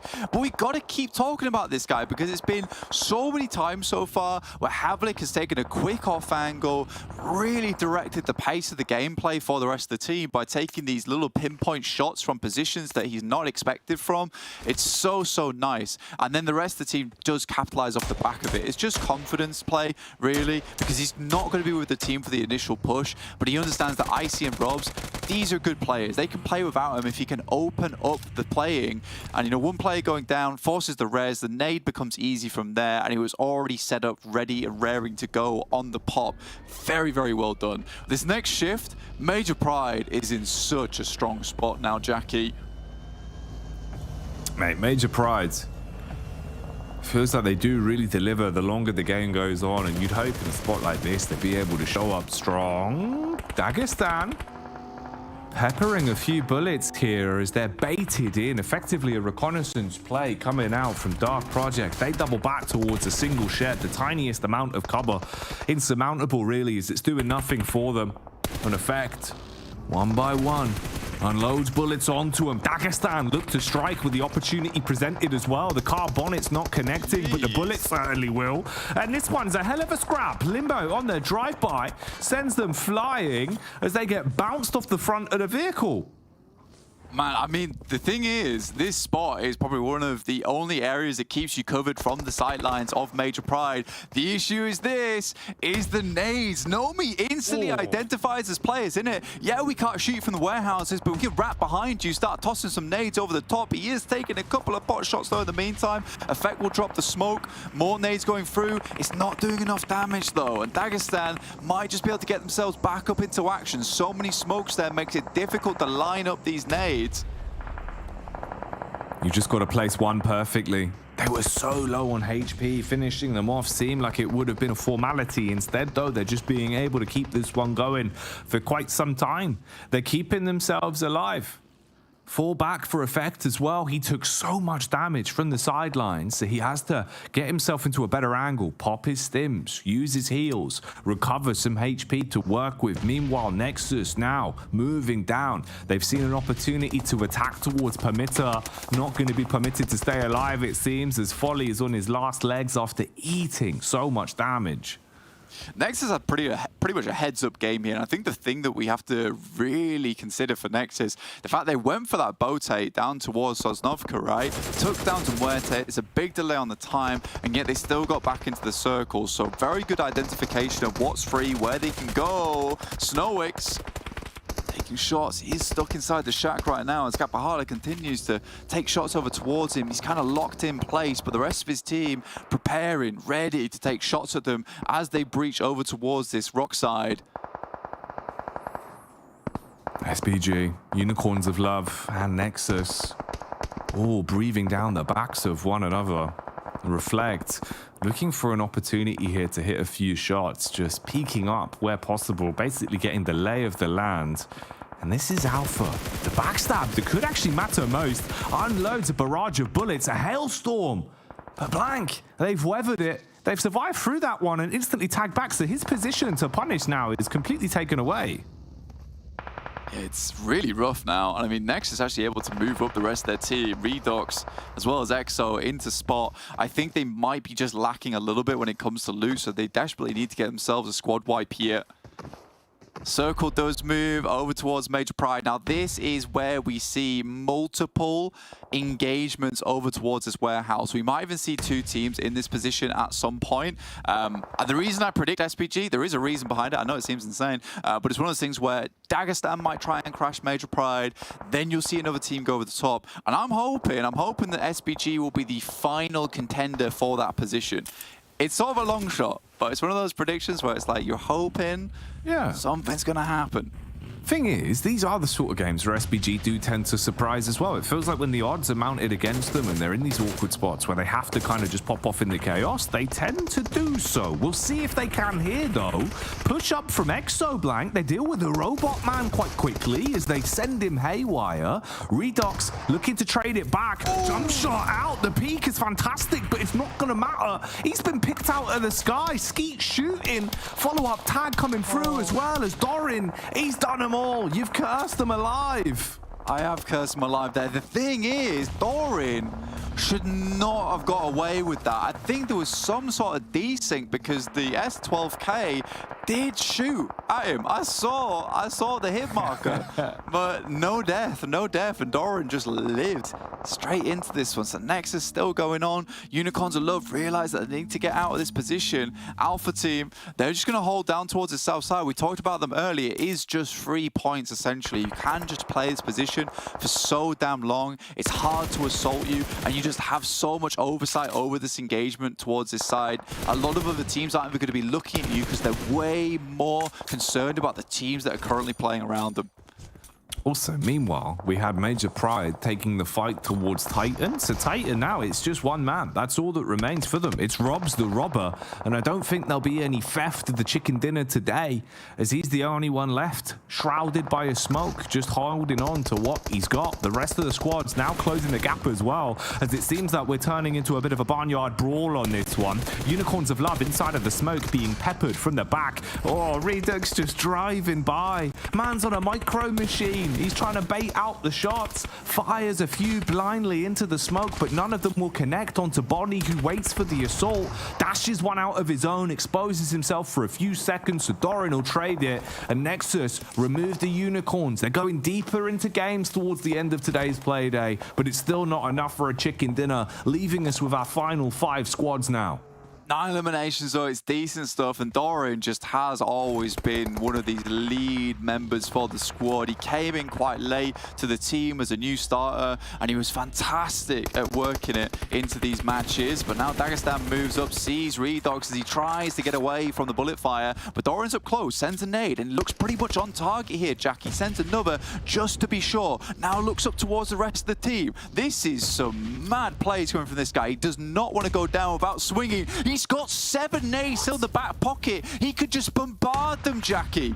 He's the human grenade launcher. How has he got so many nades in the back pocket? They just keep coming. Look at him lighting up the skies as they fly through one after another. Ba-bam, blowing them to bits, detonating on them. That's absolutely disgusting from Doran. And he's still got 2 left. The problem is for Dagestan is how do they get away from this? Because right now, with the amount of nades he sent through, hardly priming any of them either. So anywhere they went, there could have been a landmine in the way.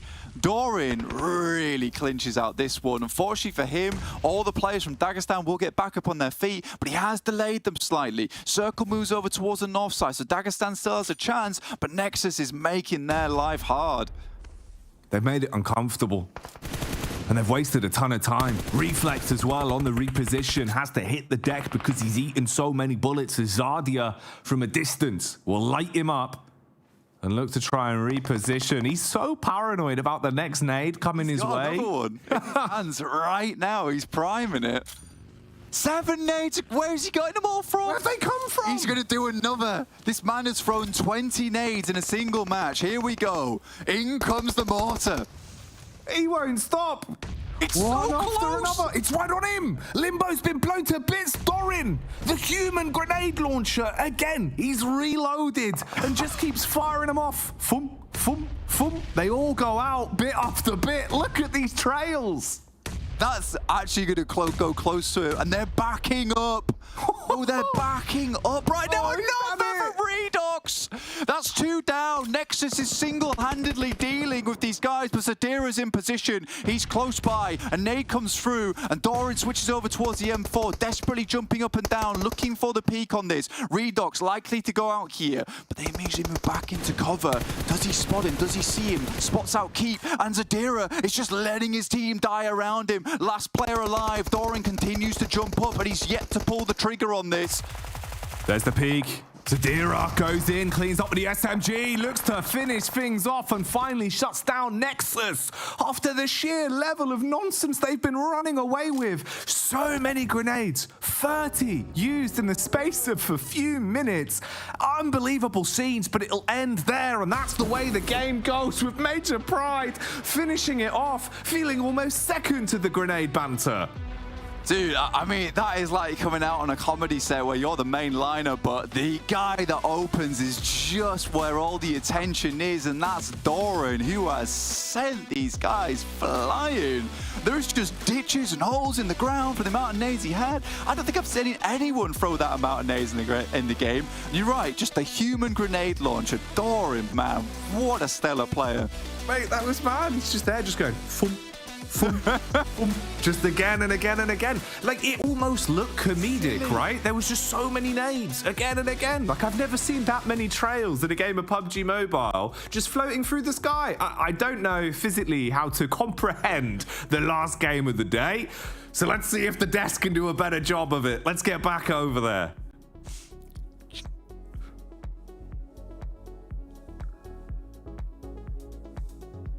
That's a lot of pressure on us to try and break down what we have to do, okay? Like, all I know is yeet, yeet, and it landed.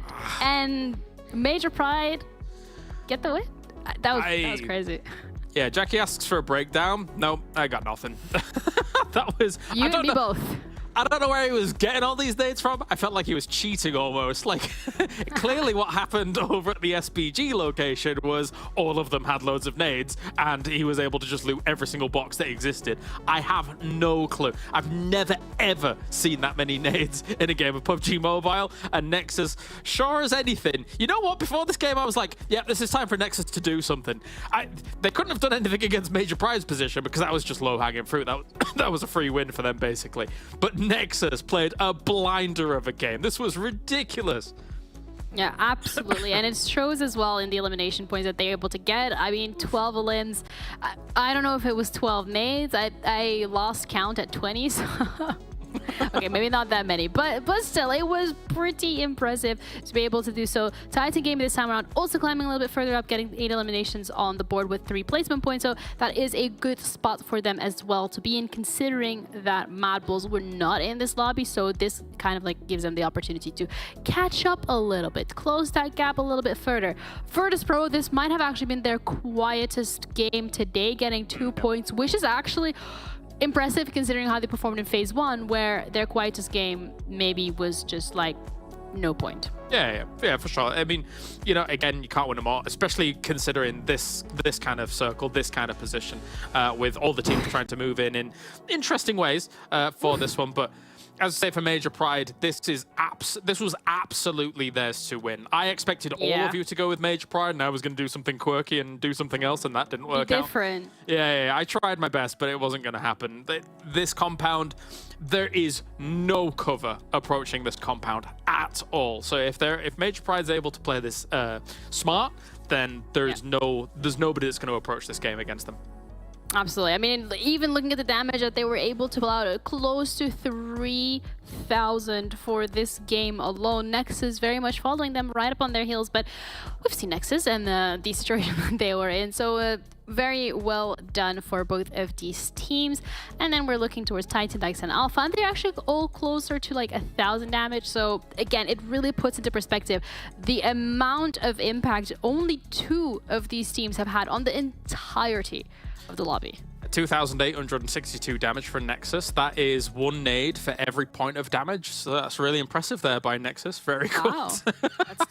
That's a lot of damage and a lot of nades. Yeah.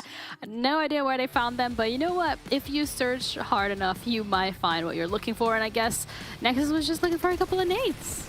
Oh, but never mind. Let's start things off with Nexus doing Oh, this. yes. A long time ago, did I see something like this. They went out there and just went spear fishing against MUERTE. It was ridiculous. Fully enough, they only got 2 of the eliminations because the other 2 drowned themselves. They're like, nope, we're not giving you it. Nope, nope. It's too easy.